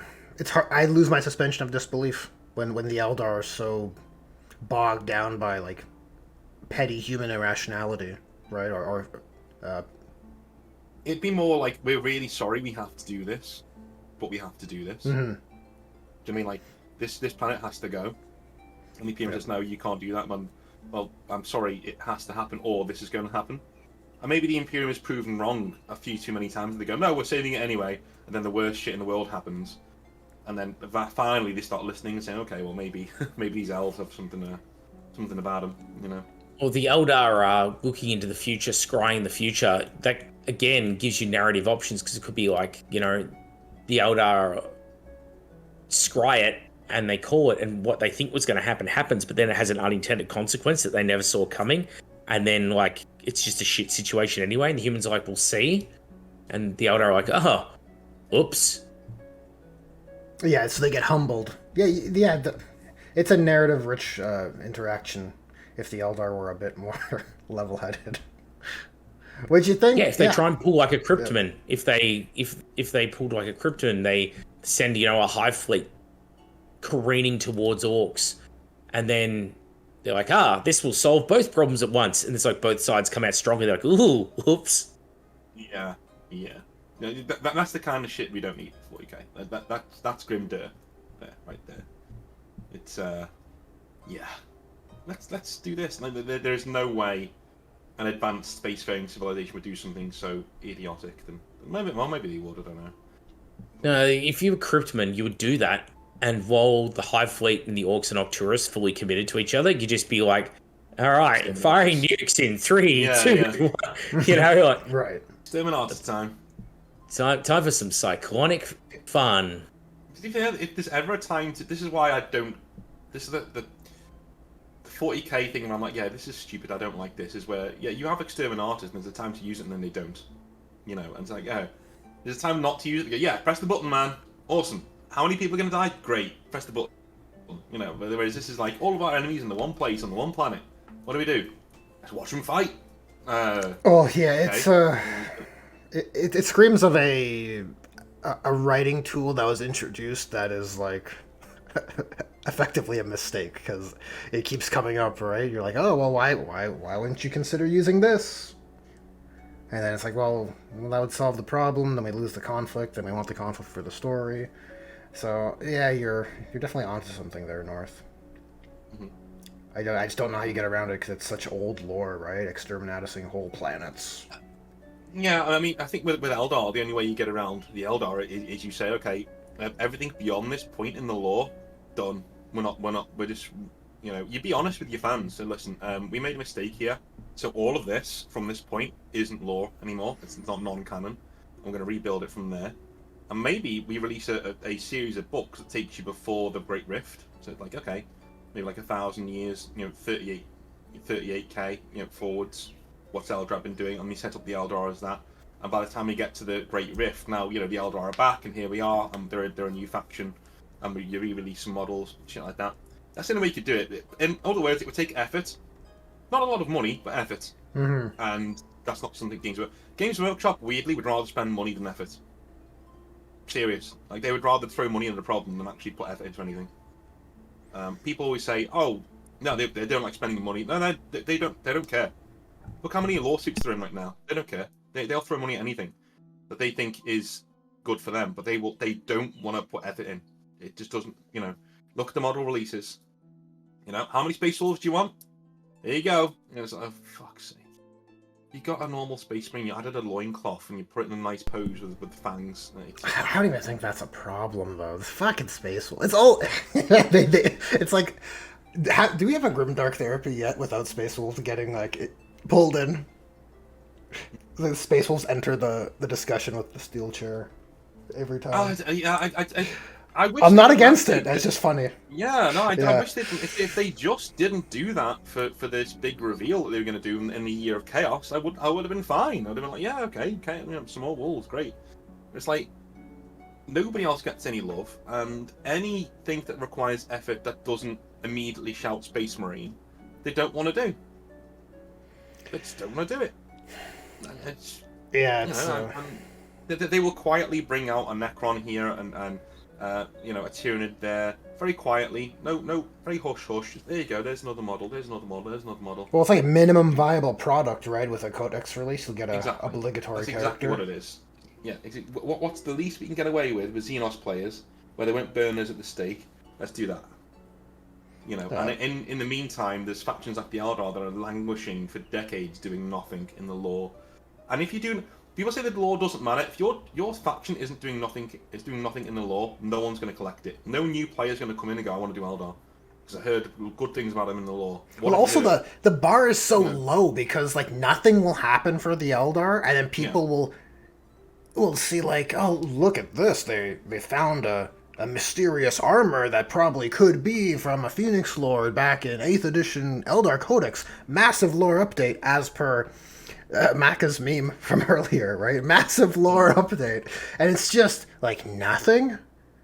And yet it satiates, I don't know, like the standards are so easy to meet, it feels You need to share that meme, dude, so they know what we're talking about. Do I? Is it? Yeah. Is it bad? Okay. He's not gonna get. Listen, before you put it on, like Valrak, we love you. You're great. This is just. It's just. It is a funny meme. He'd agree with the meme. He would embrace the meme, man. He'd agree with it. But yeah, I love Space Marines. Oh, yeah, it's a good meme. It is. It's the experience of many, I'm sure. absolutely is. Like yeah, like it must suck to like really like Space Marines, and then every bit of lore that comes out from the Space Marines is like, oh, this is great, but then you're aligned with Games Workshop. Do you know what I mean? So because your opinions resemble Games Workshop's opinions, or the opinions Games Workshop want you to have, your opinions might be organic and might be real. You might just love Space Marines, but everyone's going to call you a shill anyway because it just sucks, man. I fucking hate 40k communities sometimes. But like, you know, you shouldn't be lambasted for having passion for something that you like. Just absolutely not. Do you know what I mean? Yeah. But at the same time, yeah. Well, it's a point of conversation, right? Because like I was saying, it's like the standard is so easy to meet for like satisfaction of lore updates. Yeah, it's a meme for a reason. There's two sides to it. Xenox factions get fuck all, and it's a meme for a reason. Huge update, guys, and it's just some random Ultramarine kicking the piss out of some other poor Xenos character who's about to die. You know, we're killing off Gazgul, guys. Oh, who's gonna do it? Ragnar Black? Oh, fuck off. Some jobber Space Wolf. Great, brilliant. I know he's back. Before anyone says it in the comments, I know he's back. Doesn't change the fact he lost to a jobber Space Wolf. Yeah, it's a dumb move. You don't do that with your big cheese. You know, you got to respect the big cheeses of each faction. They wouldn't dare do that to Kato Sicarius or anyone like that. They wouldn't dare. You imagine him turning up to like a Grey Knight, and the Grey Knight just kicks him in the dick till he dies. And just like the uproar there would be, like, oh, they're so overpowered, and everyone's rending their fucking garments, you know. And then you got like, you know, who is it? Marius Calgar fighting a Titan and winning and shit like that. It's like, fuck off, man. You know, it's just it's poor adaptation, for sure. Yeah, it's that, and it's. I'm surprised there are. I'm gonna just maybe end my part of the discussion on this part anyway with. I'm surprised anybody collects Xenos armies, because if you're a new player coming into 40k, I'd love to know how you got into Xenos armies, and I bet it's through a friend who told you how cool they were because they skewed the lore in his own mind and gave it to you like that. I don't think there's many people out there who went and read the lore, decided these are really cool, and said I'm going to collect Eldar from what Games Workshop have given me. Do you know what I mean? I don't think there's very many people who've done that. You might be onto something. There's probably a fair amount of hipster preferences. It's like, oh, Space Marines are the most popular, so I don't want to play that. You'll get a bit of those people, and you'll probably have just the people who are like, oh, I play elves and everything, so I'll play elves in 40k. But beyond those I think people just looked at them and just went, oh, they're cool. Which sometimes is all the reason you need. Yep, 100%. Yeah, if you like the aesthetic, or these things look cool, they remind me of X, or this faction sparks something creatively, right? Yeah, that's all you really need. Yeah. I had my little sook tonight to Kaifa before we got on North. Mm-hmm. I was talking about, if we're looking at the new heresy rules, and I asked a simple question, which is, how does anyone have hope in the rule set when they can't deliver any of their rule sets pretty much for any of their games correctly? Like, they do a couple of like the small skirmish ones okay because there's so much less variables than like army-wide combat. And I'm sitting here like, there's probably a, 50-50 split just to arbitrarily pick a number. When you look on like, social media, people like going, oh my God, these new rules look amazing for the heresy.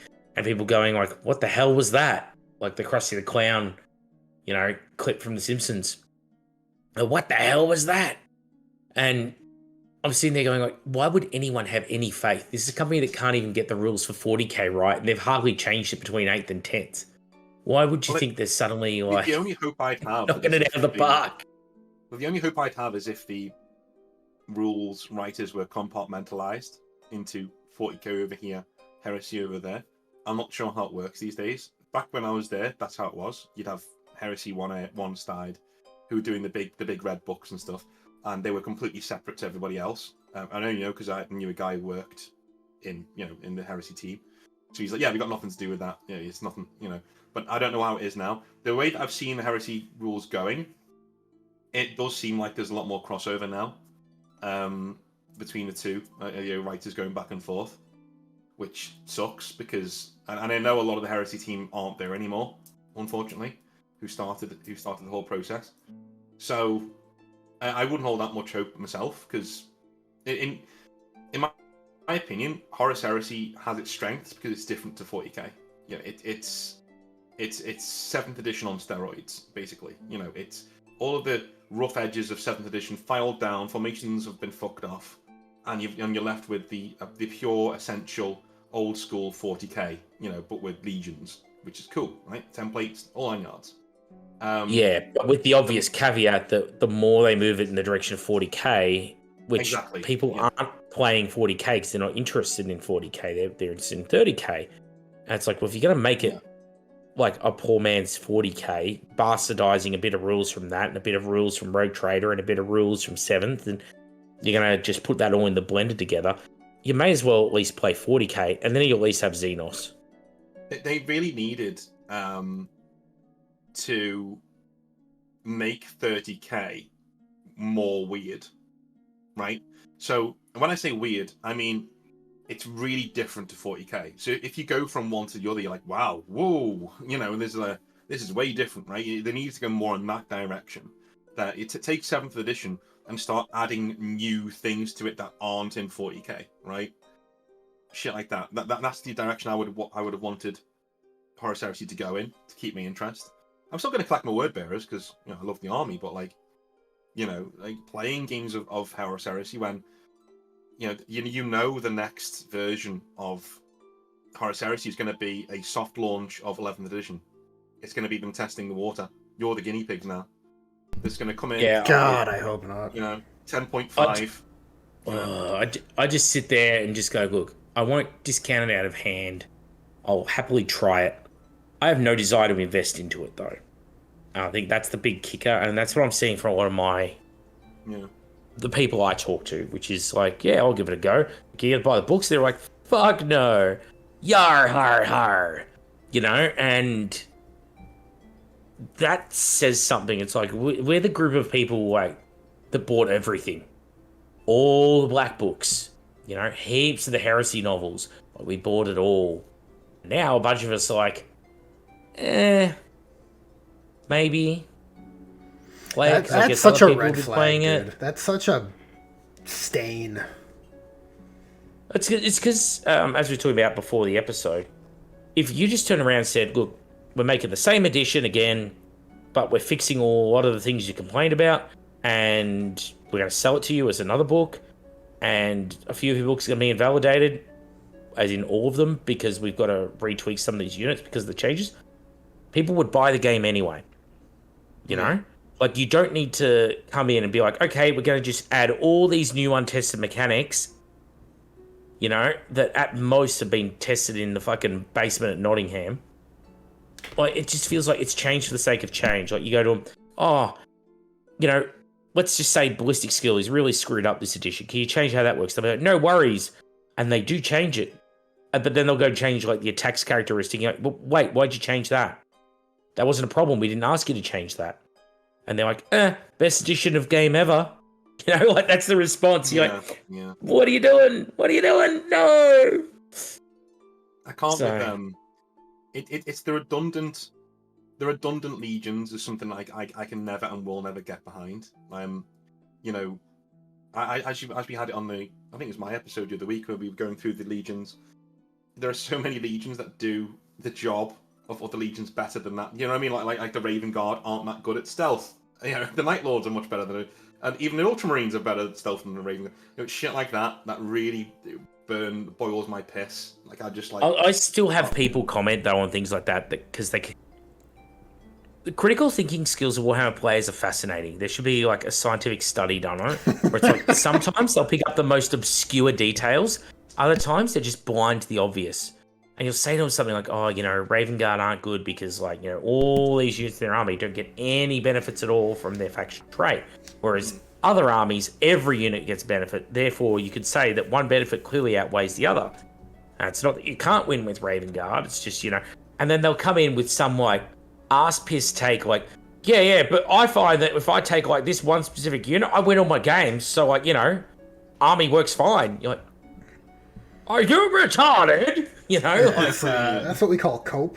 It's not really addressing the problem. It's worse than like cope. It's just like this weird like. Did any of the words that came out of my mouth like land in your ears, or are you just willfully ignorant? Because they just want to believe, right? They want working for you. Yeah, they want to believe their game system is flawless. They want to believe their criticism's been nullified, despite not really engaging with the argument that's presented. I think is the gist of it. Well, I said that on Crusade and Heresy that I'm like, I feel that thematic, because they're talking about like, theme versus the actual like crunch on the tabletop. I'm like, I feel like if you build to a theme, you shouldn't feel like you're actively penalized for doing so. It should feel just as rewarding to build your army with a theme in mind than to just go, all right, what's the strongest crap? I'm just going to power spam that, And I think that's a pretty fair take. Not asking for perfect balance here. I just want you to not feel like you're being actively handicapped by your selection. Because the more reasonable you make everything, to take, the more likelihood people are going to do different and interesting things with their factions, right?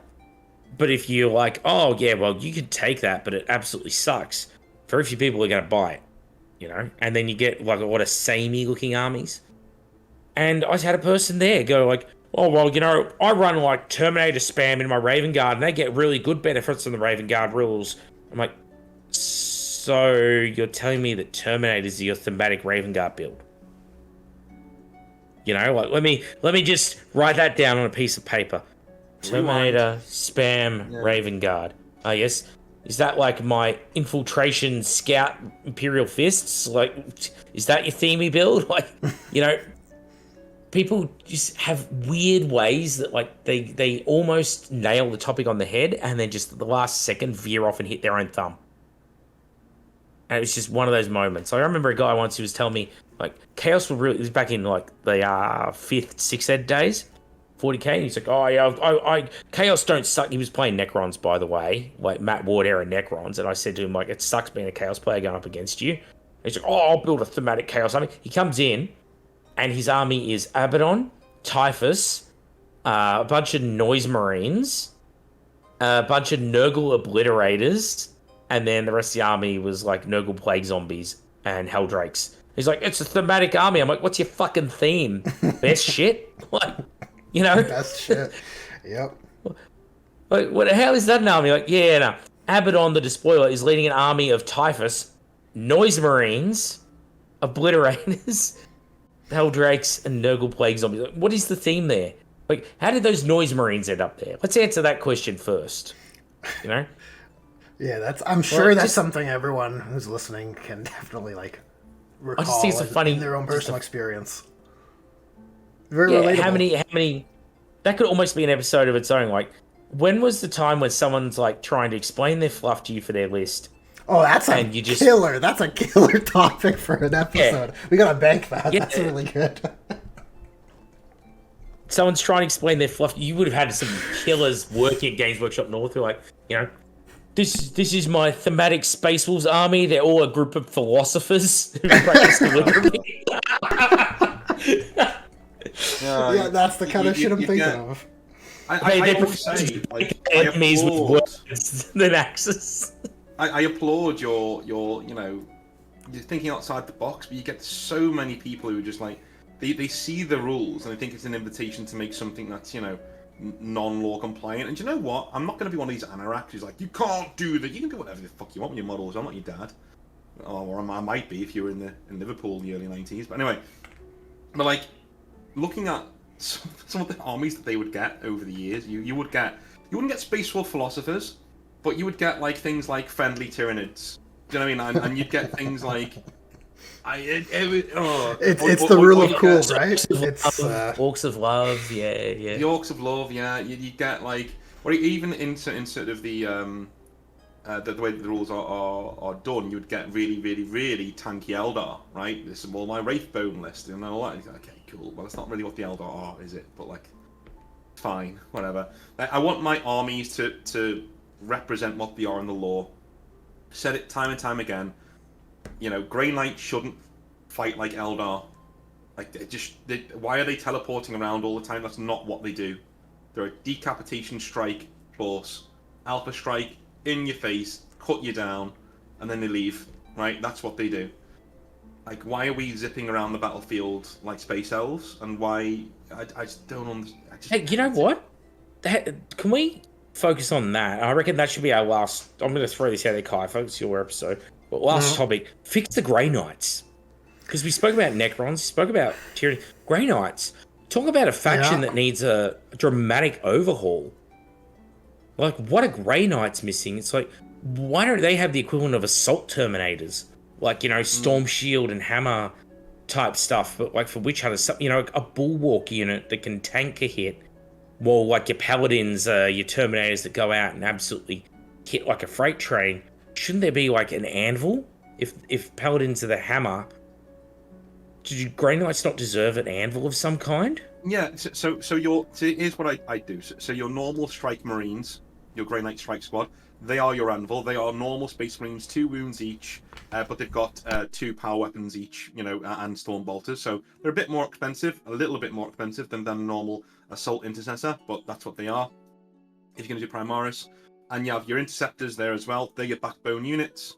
You have your Terminators that are really cheap because they're auto troops, and those are your backbone units. But your Paladins and your characters and your Purifiers should have force, right? They should have something akin to force. So you have your backline units who are there to hold the enemy in position, whilst your big hitters go in and decapitate the enemy commanders, essentially. And you should get a load of victory points as Grey Knights, as secondaries for doing that, right? You're killing off of characters, killing off of units with more than 3 wounds, you know, and 4 should allow you to chew through those things relatively easily. So you're rewarded as a Grey Knight player for playing like Grey Knights, right? Now, is it overpowered? Yes, if you get the Grey Knights into that situation, but it's your opponent's responsibility to deny that, to say, no, I'm going to keep my guys safe from you. I'm going to try and play against what you're trying to do. That's called a fucking war game. That's what you're supposed to do, right? Yeah, that's. I hate it when people say you can't do that. That's overpowered. It's only overpowered if I let you do it, dude. It's only overpowered if I Sun Tzu, man, I avoid you where you're strong and I hit you where you're weak. We should both be doing that. Well, right? I'm trying to avoid the opponent's strengths. You know? Because I feel there's 2 distinct units that, you know, I like the idea of an assault terminator, but totally cool with your idea of like using strike squads and that. They need something like the Centurion Devastator, like a heavy firepower Grey Knight, you know, like a twin Psy Cannon armed like Grey Knight or something. And probably sound a little weird, but I want to see a Redemptor Dreadnought to replace the Dreadnought. One, because I hate the Dreadnought. Can we make it a psychic librarian I would want to turn Dreadnought? into a psyker. Yeah, okay. Yeah, you exactly know where I'm heading. Yeah. Just like the librarian Dreadnought the Blood Angels had. So it's like they get a Redemptor Dreadnought, but it's a Librarian Redemptor specific to the Grey Knights because they get the cool stuff, right? Mm-hmm. And that wouldn't that just make way more sense? And don't arm it with like heavy stubbers and all that kind of crap on it like a Brutalis Dreadnought. God, no. But I would be interested in seeing it armed with either Psy Cannons or Incinerators for its like secondary weapons. Yeah, well, you can give it its Grey Knight armaments, right? Like, or yeah, have it as like a ballistas dreadnought, but instead of having the las cannon missile launcher loadout, it's like heavy Psy Cannons or something, or like the Land Raider Redeemer, like the Forge World one they do for Grey Knights. Yeah, with that.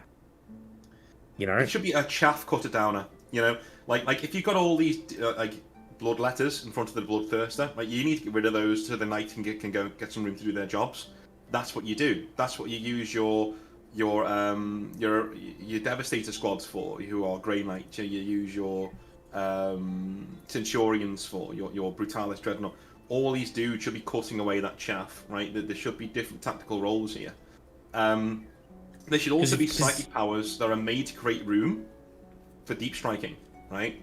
So this is another thing that I've always wanted in the game, is like a 1-2 punch. Like if you know how to use your army properly, here we go, right? You can do a psychic power that moves, doesn't kill opponents' models, but moves them, right? So you like, get out the way, incoming, right? So you literally go, right, okay, I'm casting this there. You put the dice down, all models within 12 inches need to move away from that area, and down come your paladins. Bang, bang, bang, bang, bang, right there, right? That's some cool shit. That's some cinematic shit, right? We want more of that in a Grey Knight Codex. It should be use once and discard, stratagem. You can only use it once, but you need to use it right at the right time, right move. Your psychic force comes from the heavens, bang. Oh, a powerful ability for the army, which you want to limit its use, and it's an ability that would characterize the army completely in a unique way. Where can we implement that? Is there a layer in the rules? Oh, maybe the army rule is where that should go, right? Wouldn't that make more sense than teleporting up and down and up and down, just repeatedly, just to get all over the place? Like you don't know where you're going. Thing. We shouldn't need sneaky. It should be they should be more expensive points wise, right? So a relatively small army, but hits like a fucking truck. Like wherever you're fighting, gets it in the arse. They know they've been in a fight with Grey Knights. But every army should do this. Every army should hit in a truck in its own unique way. You shouldn't be able to catch Dark Eldar. They should be able to run away from combat. They're so hard to pin down. They're really good at demoralizing enemies and loads of wounds on the shooting. You should have orcs who are fantastic on the charge. Not great in combat, but on the charge, oh my god. So many attacks, right? Coming in at you from all angles. You differentiate them from the World Eaters by giving the World Eaters not as many attacks on the charge, but the longer they're in combat, the more attacks they get. Because they're just windmilling, and they're loving it, and Khorne's taking over, and they're getting more and more and more attacks. You double it each turn. That's what I do. I give each of them 3 attacks in close combat. I double their attacks every single phase they're in close combat. They get worse and worse and worse to fight, because Khorne, the Butcher's Nails, just take over. There are so many of these rules that you could have in 40k that make it thematic, and if you play to your army strength, you're going to fucking shred. Unless you come up against another player who's good at denying you that thing and can also use their army's tactics to their strengths as well. Yeah, it should be rock, paper, scissors, but with a bit of leeway there as well. I love everything you're saying. Keep game. telling me more. That's a war game.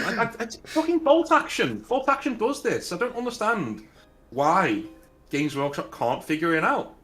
To a lesser extent, Horus Heresy used to do this.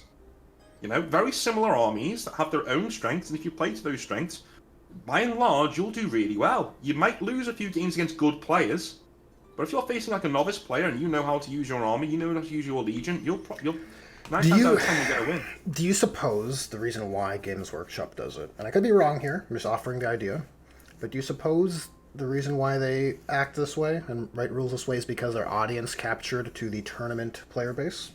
Where every army must be able to excel at this specific mission pack. We don't have thematic objectives that score you more for playing your army your way, like you described with the Grey Knights, which I love that shit, right? Like if every army had a secondary scoring metric that wasn't these random cards you pull, I don't know what I'll get. Well, I got to build a list for whatever I could possibly draw. We'll see what it is this season, right? What do I have to account for? I think this is more a Macca question, because I'm not a competitive player.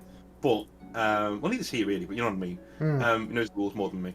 But like in terms of the zeitgeist, yeah, maybe. I think I wonder. Something to do with it, definitely. I wonder. Yeah, something to do with it. There might be something there. Mm-hmm. Very interesting. Yeah, I like all those changes for Grey Knights, though. That would... God, they need to hit hard, man. Like, right now, Grey Knights are so soft. They hit... I think you could make an argument there. They hit softer than Space Marines, which is just so ass backwards. That's not an argument. They do. Yeah, softer than Space Marines. I collect both armies. Mm-hmm. And whenever a friend of mine comes to say, I always use Grey Knights because I'm more experienced than him in 40k. He always uses Space Marines, and he always wins. I know what I'm doing with Grey Knights. Like, he always wins. 9 times out of 10. So like, they're not. They have less toys than Space Marines. They're less dynamic, and they do basically everything Space Marines do worse because they're more expensive, essentially. Right. And the gimmick of teleporting around is great if you're getting secondaries and you're getting objectives, which is fine. But if you're playing a normal game of 40k where you're getting some objectives, but you really want to kill the other person's models, terrible. And I think that's leaning into your point, Kaifa. Because if I play Grey Knights in a tournament way, they're much more powerful. Like I'm capping this objective, dude, and I'm holding this objective, I'm getting this secondary. Dude, that's boring. I want to kill the other guy. Like, why can't I just do that? Like, why can't I do what Grey Knights are meant to do? Grey Knights don't hold objectives. They cut the heads off of massive, great big demons. Like, what's wrong with you? Like, we couldn't give a shit about... Like, there are parts of the lore where the Grey Knights go in, and the Imperial Guard go, yes, we're saved. They go in, kill one big demon, and leave.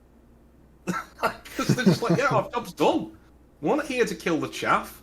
Fuck yourself. Like, that's our job. We kill the big demon guy.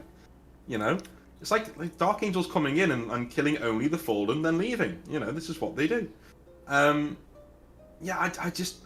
That, to your point, I think it is a lot more salient, because I've just hit on it there, haven't I? Where the minute I start playing Grey Knights in a way where I'm actually trying to cap all these objectives and score all these points, quote unquote, it's so... okay. I think, as you're laying it out, I agree with what you're saying. It makes sense, and it's very, like, ugly, because ironically, like, they're worse at playing thematically than they are at playing unthematically.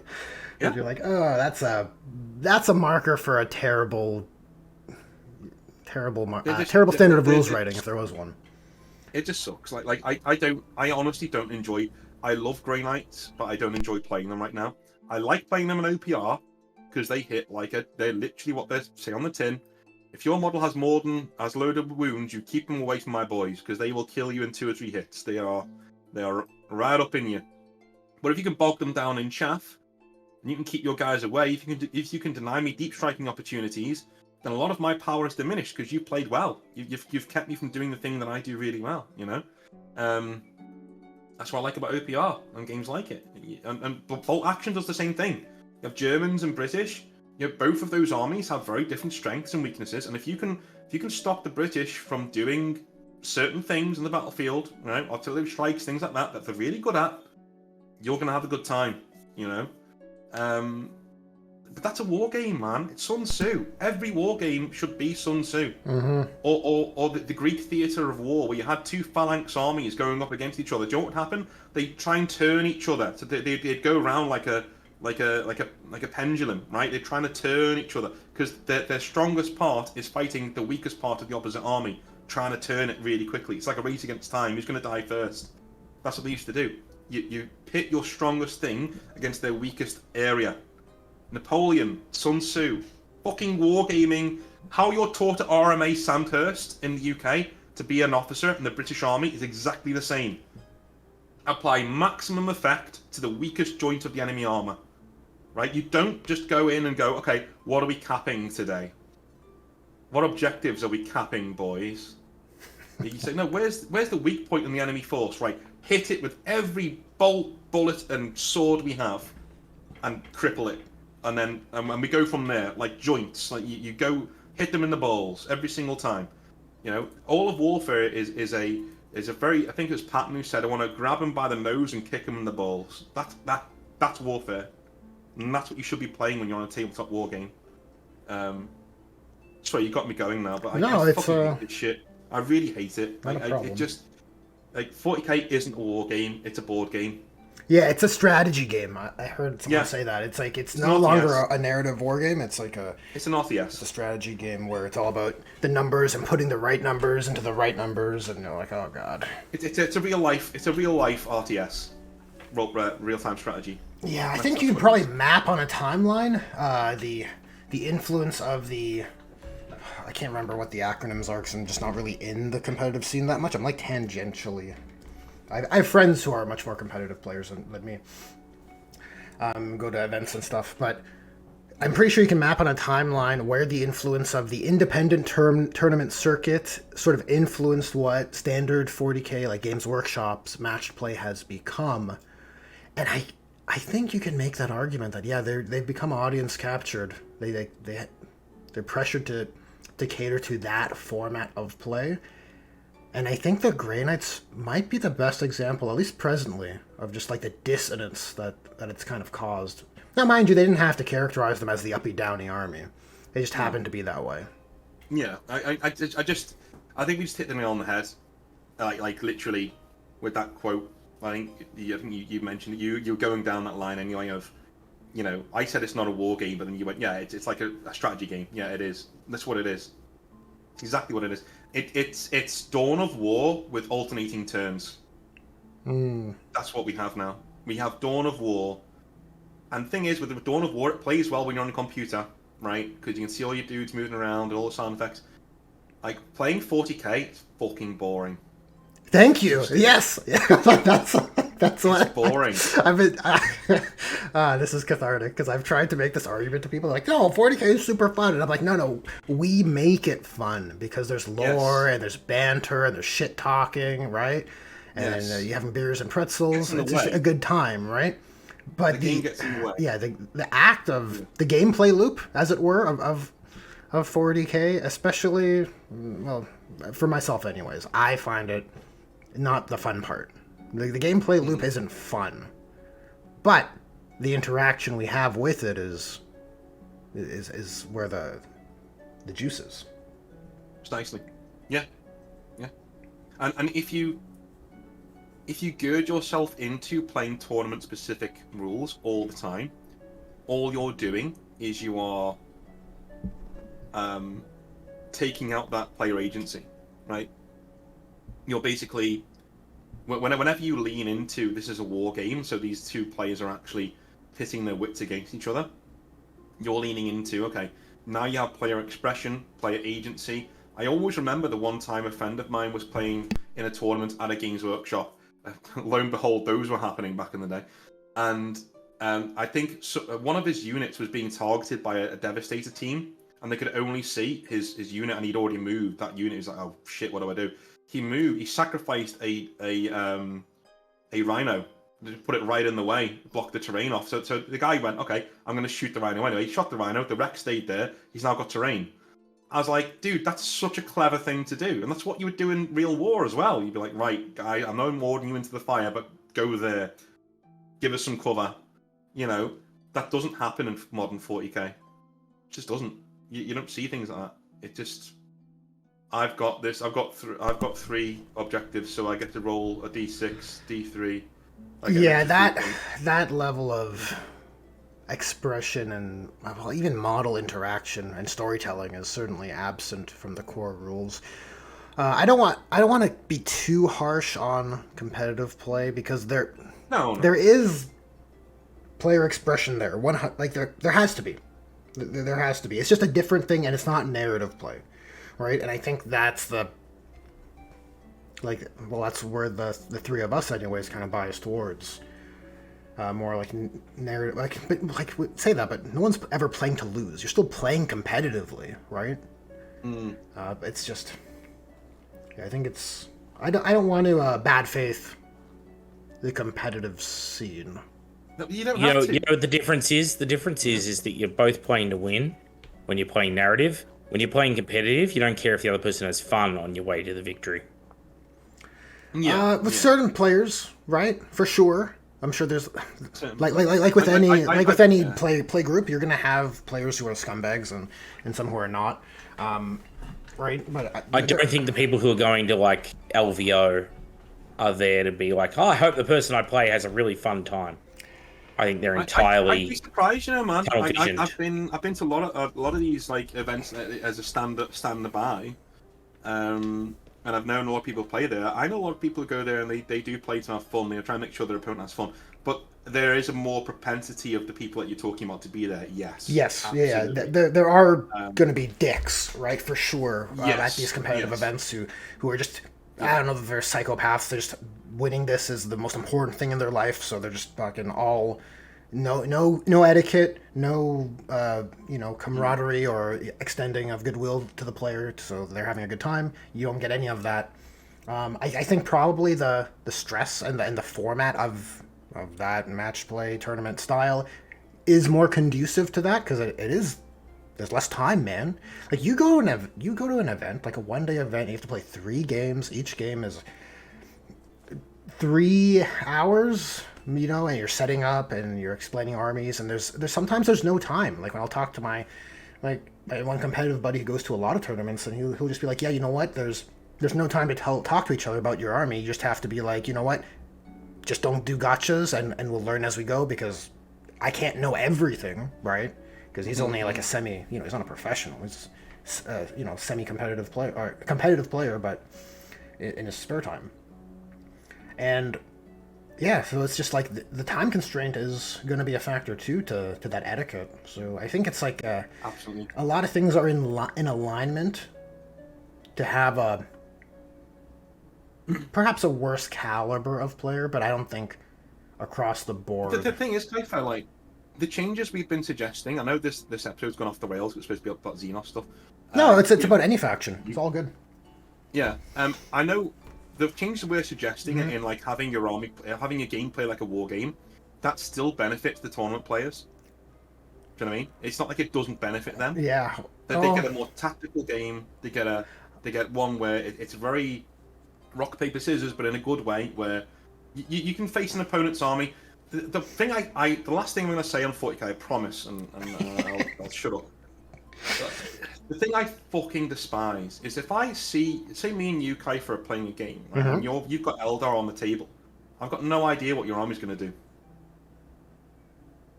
I've got no idea. It could do anything. Right? And a lot of people say, that's good. No, it isn't. That's the opposite of good. Like, I should be... If you see my Grey Knight force, you don't know what it's going to do. You should be able to say, oh, that Grey Knight force is going to be really good at killing really big monsters, and they're going to be really good at killing HQs, and really good at deep striking. Okay. I need to plan for that. But they might be able to do other things well as too. They might have a few land raiders, they might have a few, the guy's tailored his list to do different things, but his main focus, his main strength is killing big-ass things and teleporting once onto the battlefield in an alpha strike. Bang, done. Right? There's excitement there, because you're thinking, okay, yeah, I know what it's going to do, right? Nowadays, you've got no clue. Every game you go into is like, okay, what list is he running? Oh, I hate that phrase. What are you running?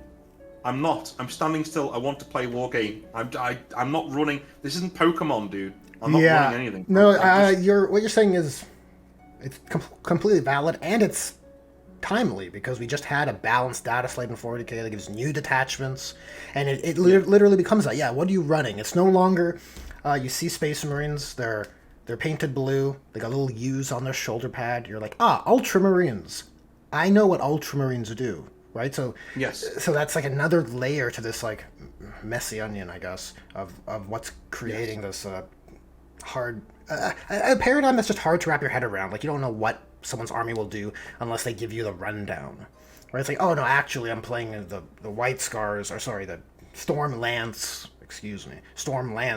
detachment, and so even though they're painted this way, they look the other way. And I'm not a stickler for you have to play the way it's painted exactly, but in this particular example, there's some argument to it.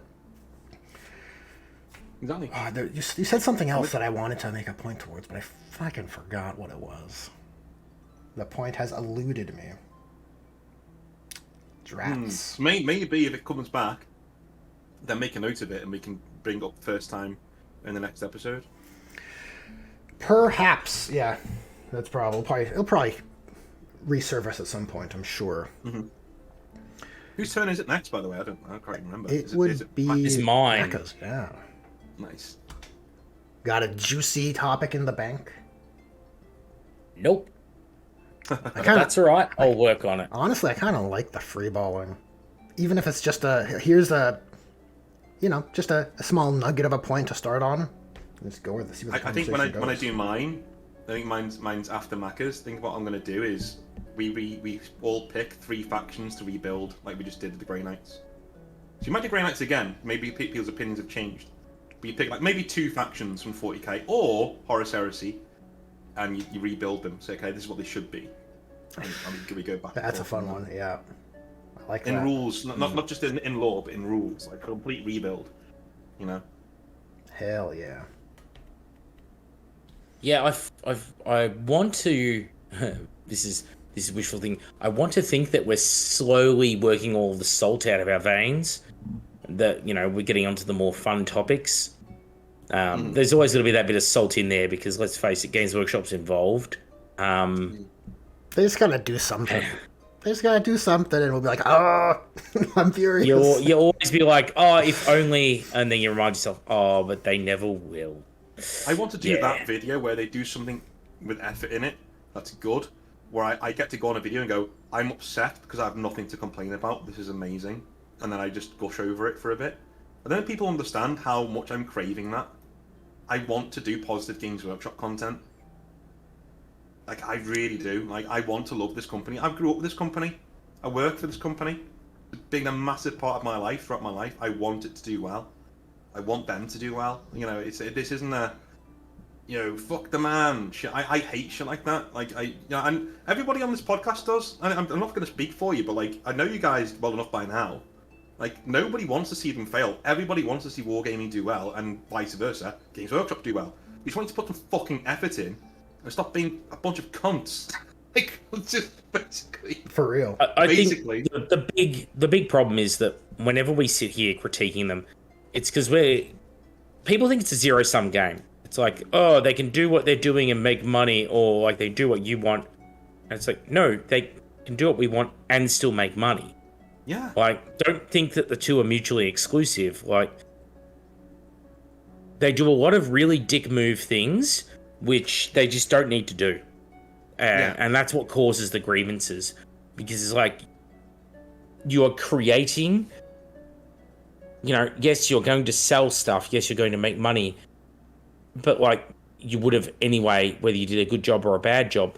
And unfortunately, people have given the company so many incentives over the years. They basically just said, you know what, you do a bad job, we'll reward you anyway.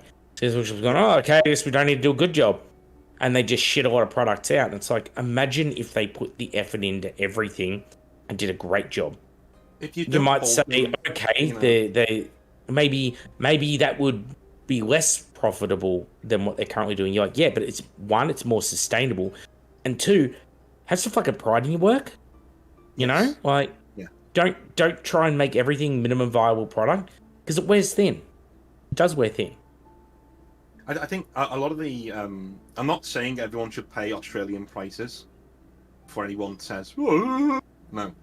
What I mean is that Australians and New Zealanders, Kiwis, tend to be much more, from what I've spoken to them on Hobby Nightmares and things, vociferous in their criticism of Games Workshop. Because they pay an absolute premium for the product. So they hold them to a very high standard and say, this isn't good enough. That's the attitude everybody else should have. Everywhere, across the world. Don't care what kind of price you're getting your product for. You need to be discerning. You need to hold people to account and say, this shit isn't good enough. I want to support you. I want to give you my money. But actually buck your fucking ideas up. And stop taking the piss. You're not getting nothing more from me.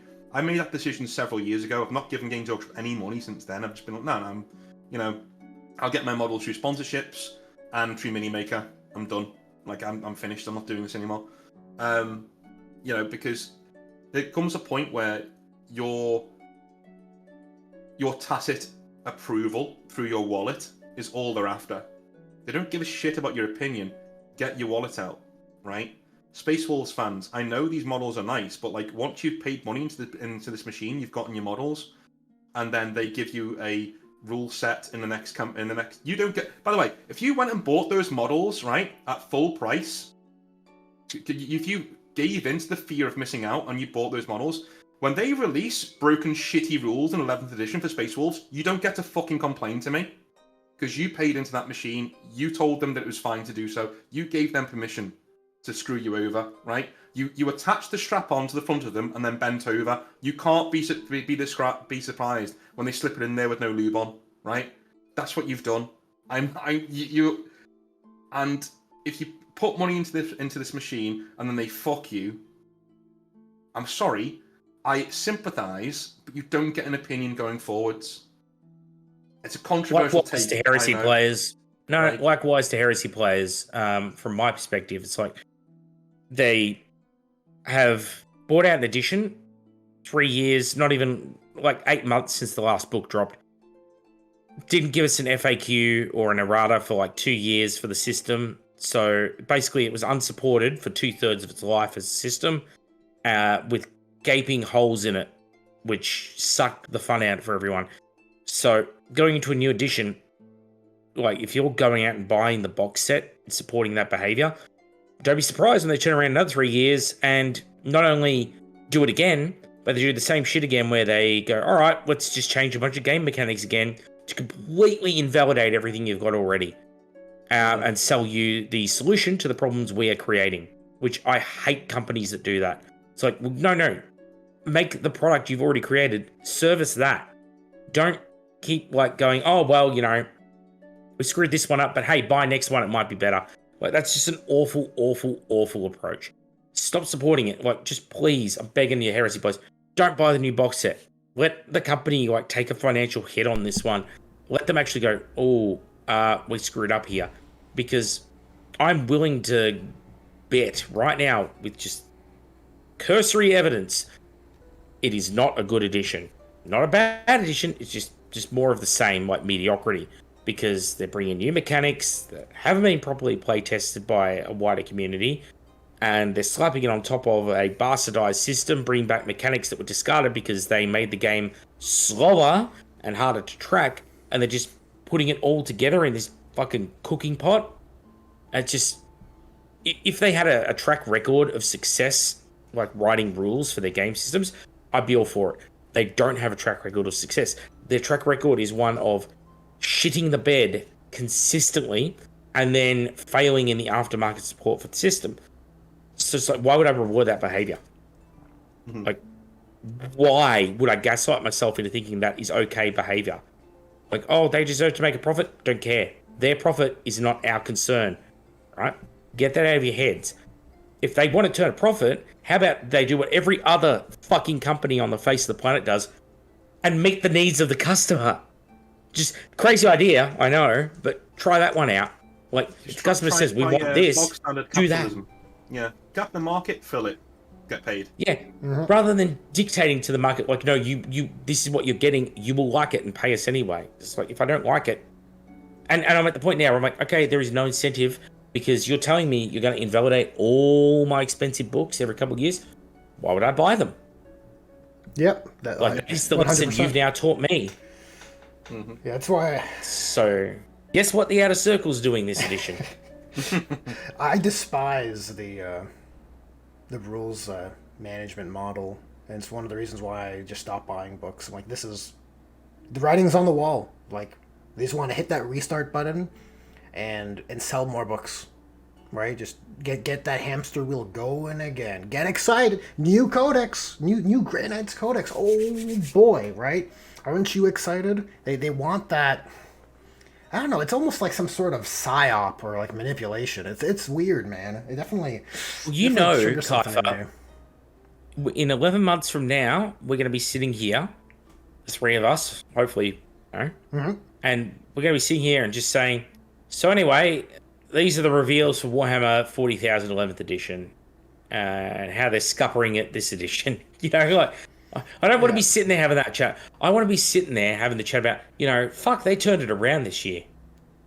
Like, they completely changed direction. They're not just going for 11th edition. They're like, no, let's actually fix the system we're in. Like, you know, we're going to go back and revisit codexes, and we're going to, you know, look after factions properly. So they're not a codex called Berserkers with like fucking 2 units in it. You know, like, how great would that be to just be able to do these videos and just be like, hey, we recommend getting into this game instead of sitting here like jaded cops waiting for retirement. You know? Just No. Yeah. like, get me that pension. 3 days to retirement. Yeah, there's. Oh man, we need quite the sea change. I don't want to be too pessimistic. How good would it be though? It would be. Honestly, I would fucking be over the moon, dude. It would be amazing. Absolutely. Like, Right? If they turned around and said, you know what, we're gonna move away from this company wide paradigm where we can only create rules for game systems based on what is physically available as products per game system, right? So that while we can enable players to take units from the Chaos Space Marine range and shore up their World Eaters, because you know what, production is what it is, and things are in the queue, and we can't really muck around with fleshing out the World Eaters immediately.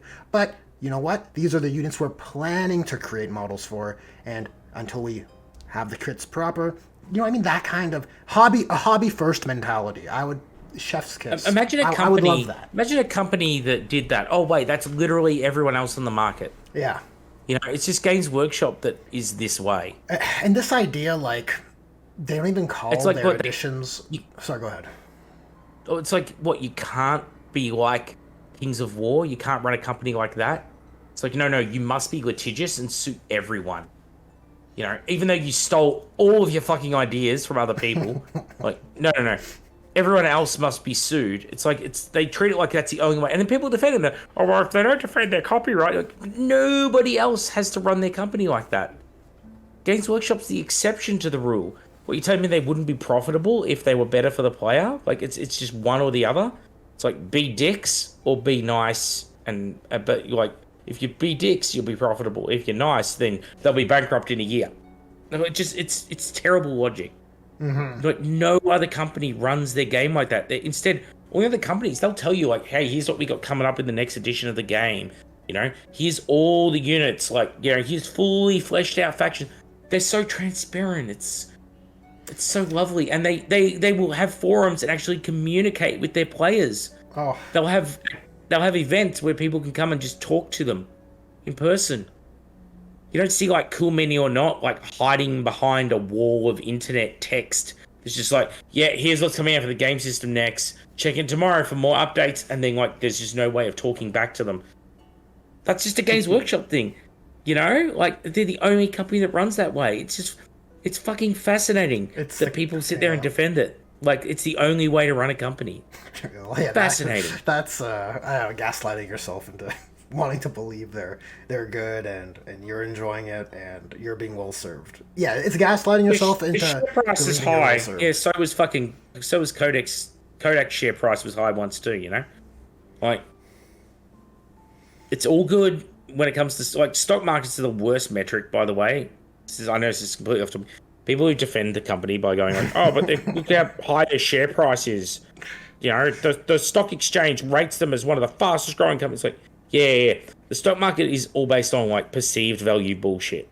It's all great until it turns out that your AI model was actually just a bunch of Indians at a call center. That really just happened, by the way, which makes it a really hilarious example. I don't know if you guys heard that. No.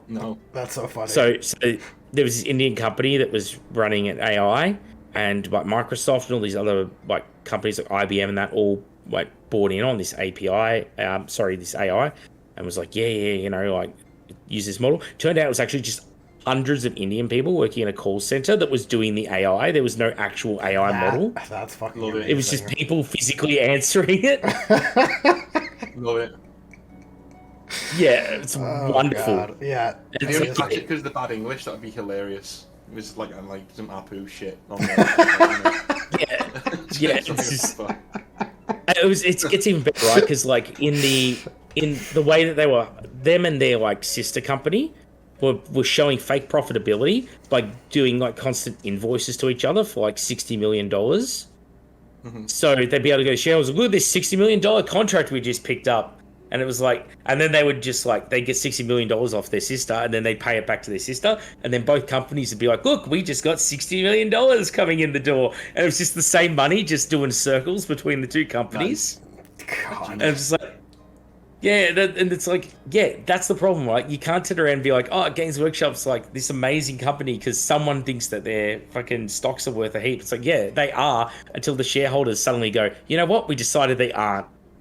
Like, that's literally, if it was so easy, it's just going, oh, this company is profitable, I'll just buy some shares and now I make money. If that was how the share market worked, nobody would fucking work. We'd all just buy shares.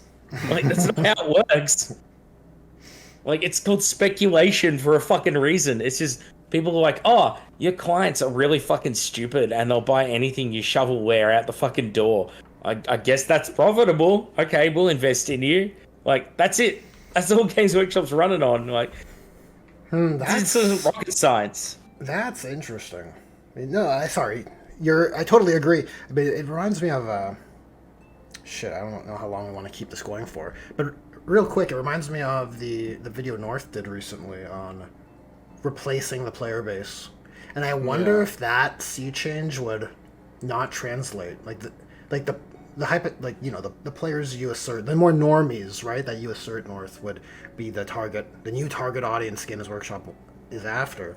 I wonder if they wouldn't put up with that kind of basically a poor treatment, because it feels a little shit. What's the term for when you're a hostage and you love your captor? It feels like that's Stockholm syndrome. Yeah. So Stockholm syndrome is the term that comes to mind when I think about how the general 40k player base is, right? They're kind of change, because those normies are the ones with the money, right? So that they want the guys who afford their Amazon Prime subscribership. They want the people who can afford all of these different myriad things that they pay for.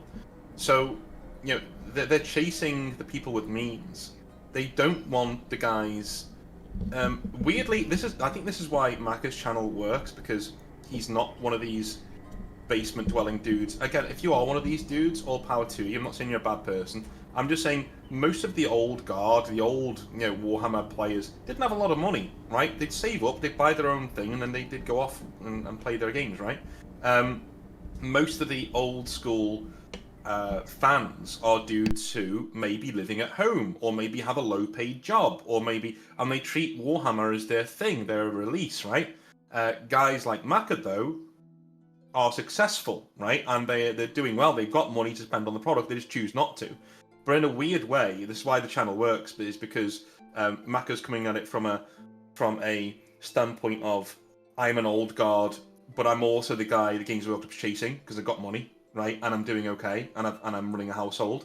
Whereas, like, Games Workshop, actually, if you take that old guard bit away from Macca, that's the kind of person they're chasing. Do you know what I mean? They're chasing career people. They're chasing the normies. They're chasing the people who run their own departments in companies and stuff. That's the kind of person they want playing 40k. They want the Henry Cavills, right? And I said this in that video. They want the Henry Cavills, but they don't realise is why that Amazon thing isn't getting off the ground. They want Henry Cavill, they just don't want Henry Cavill. Do you know what I'm saying? That they want Henry Cavill's money, they want Henry Cavill's access, they want Henry Cavill's normality, right? It's the success. All of those things they want, but they don't want the rabid fandom, the real passion for the hobby, no, we need to keep things lore accurate. They don't want any of that, right? All of those people can go suck a dick, right? We want your money, and we know there's more money in the normies, the Marvel fans, who will go in and they will eat anybody who's gone to see like things like Thunderbolts and paid money for it, things like that. They will eat any regurgitated slop you come up with. Those are the people Games Workshop are chasing. They're not chasing us. They don't want us. They don't make a lot of money out of us, right? They want the normies. They want the Amazon money. That's where it's going, right? And the more you make the game a tournament-based game, the more those people come in. Why? Because it's a binary thing. Your army can do anything that you want it to do. Whatever, man. What colour do you want your Space Marines? Why would you do Eldar? Space Marines do it just as well, and they've got more toughness. And I'm shutting up now because obviously you guys have been here a lot longer than I have. You're probably like ready to fall off your chairs. When did you guys start, by the way? Oh, like 2 hours ago. Yeah, we've been recording for like 2.5. Yeah, 2.5. I would say on that though, the thing with normies that people forget is that like they're not used to the bullshit, and because they're not used to the bullshit, I don't think they tolerate it very well. That's my suspicion. They're not like bought in and committed to the system. Yeah. To them it's a fad. Like, I played Space Marine 2. That was pretty cool. Oh, awesome! I'll buy some tabletop miniatures, and they're like, oh yeah, by the way, there's now a new edition of the game, and all your shit's invalidated. Wait, what? What do you mean it's invalidated? I just bought this. I think you get them for one cycle, and they're like, I don't like being treated like this, and then they're out. What if they don't? Look at Marvel fans. That's well, They won't.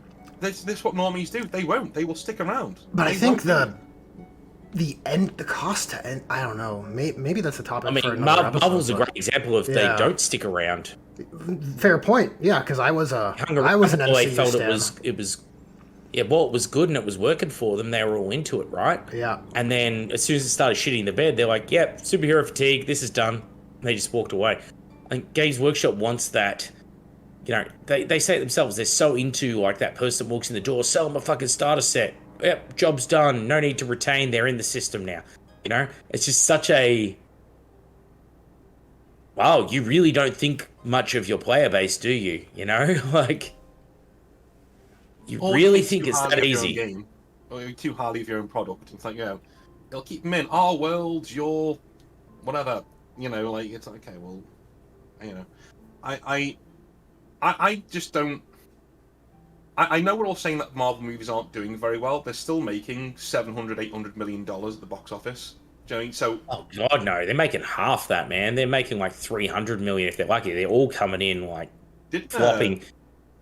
the Thunderbolt made it didn't 350. do well. I think this is their worst year so far, and I think they're Yeah, skipping 400, Comic Con yeah, this yeah. year too.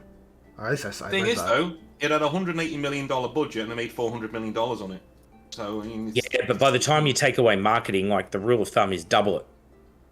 no, yeah, I suppose. You know, and then you've got to take away like what do you earn in foreign territories? So like take China for example, like you don't get anywhere near as much of that money in your pocket coming out of China because the cinemas and the government keep so much of it. So you're getting like 10 cents on the dollar, whereas in like America you'll get most of it.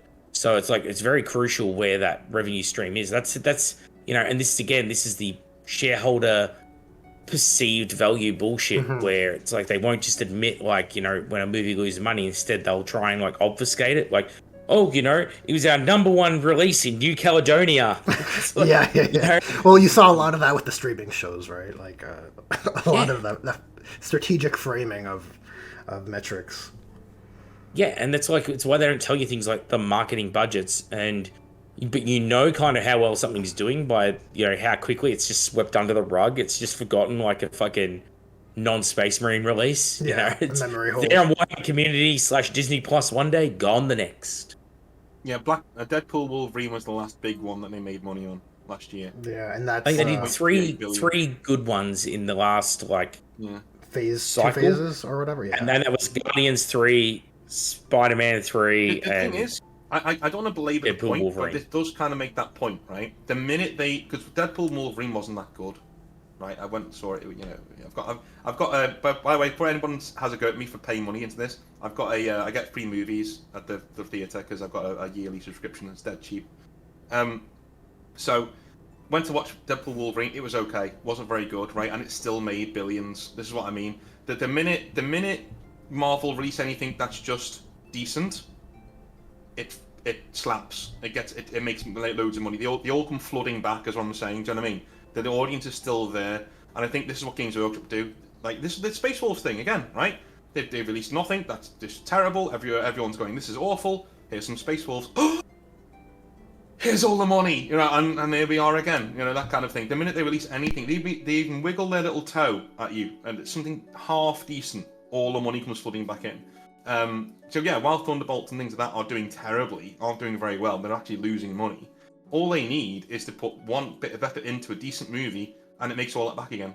And I think the same thing's going to be with games. This is what Games Workshop is chasing. They're chasing this. They're chasing the minimum standard effort, the minimum effort they can put in to make the most money.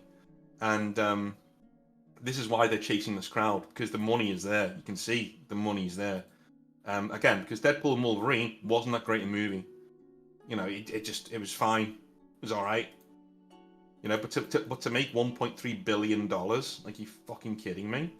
Yeah, but like Iron Man 1 didn't make $1.3 billion, like these people are not coming into a franchise that's just like winner after winner after winner. They're coming into a Warhammer that's very like everything they do is mediocrity personified.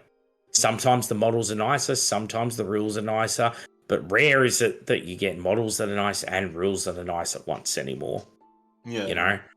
And it's if you don't have that existing like hook for people coming in, you know, like it's easy to say, like, oh, well, Deadpool and Wolverine is mediocre, but it makes money. Okay, but those people also, you know, they saw Endgame and they saw Avengers and they saw Civil War. You know, they saw all those other films like that built it up, and they're part of that same universe. 40K doesn't have that. You're coming in fresh off the street. It's like you got Space Marine 2 under your belt. What's the hook? You know? I don't know that is the right or wrong answer. That's my perspective on it is I don't see anything that would encourage people to stick around. No, I'm with you. It's interesting, but we gotta wrap this up. Yeah, We've been going on for too long. So, any closing remarks? You guys got anything to plug on the channel? Yes, actually, yes. We got Exile Fest pretty soon. 21st sweet. Of June. Yeah, so I'm heading in there on Tuesday next week to talk to the guys and get the space set up and pay for it and stuff. So that is a tournament in Liverpool on the 21st of June. If any of you, by some miracle, are around, come down, say hello. Is that Just Play Games in Liverpool? We're gonna have some fun, have some beers, talk 40k, talk shit. It's gonna be good. And apart from that, we have a Cyberpunk Red campaign setting up right now. It'll be starting in July on the channel, so it's going to be awesome. And I think that's it. Yeah, Hobby Nightmares and 5 videos a week, all that fun stuff on Northern Exile. We're doing work. Nice. How about you, Macca? Or you're recovering? Antibiotics, they're quite good. If used correctly, I rate them. So, you know, if you're suffering from long-term infection, give them a shot. Definitely saved a life or two, I've heard. Oh, I hear that. I do hear that. So I've been trying my best to like mute myself when I've been coughing my lungs out in the background. So if you hear a few coughs during the episode, I apologize to all 3 of you that are still listening. Alrighty, well, with that, we will catch all of you in the next one.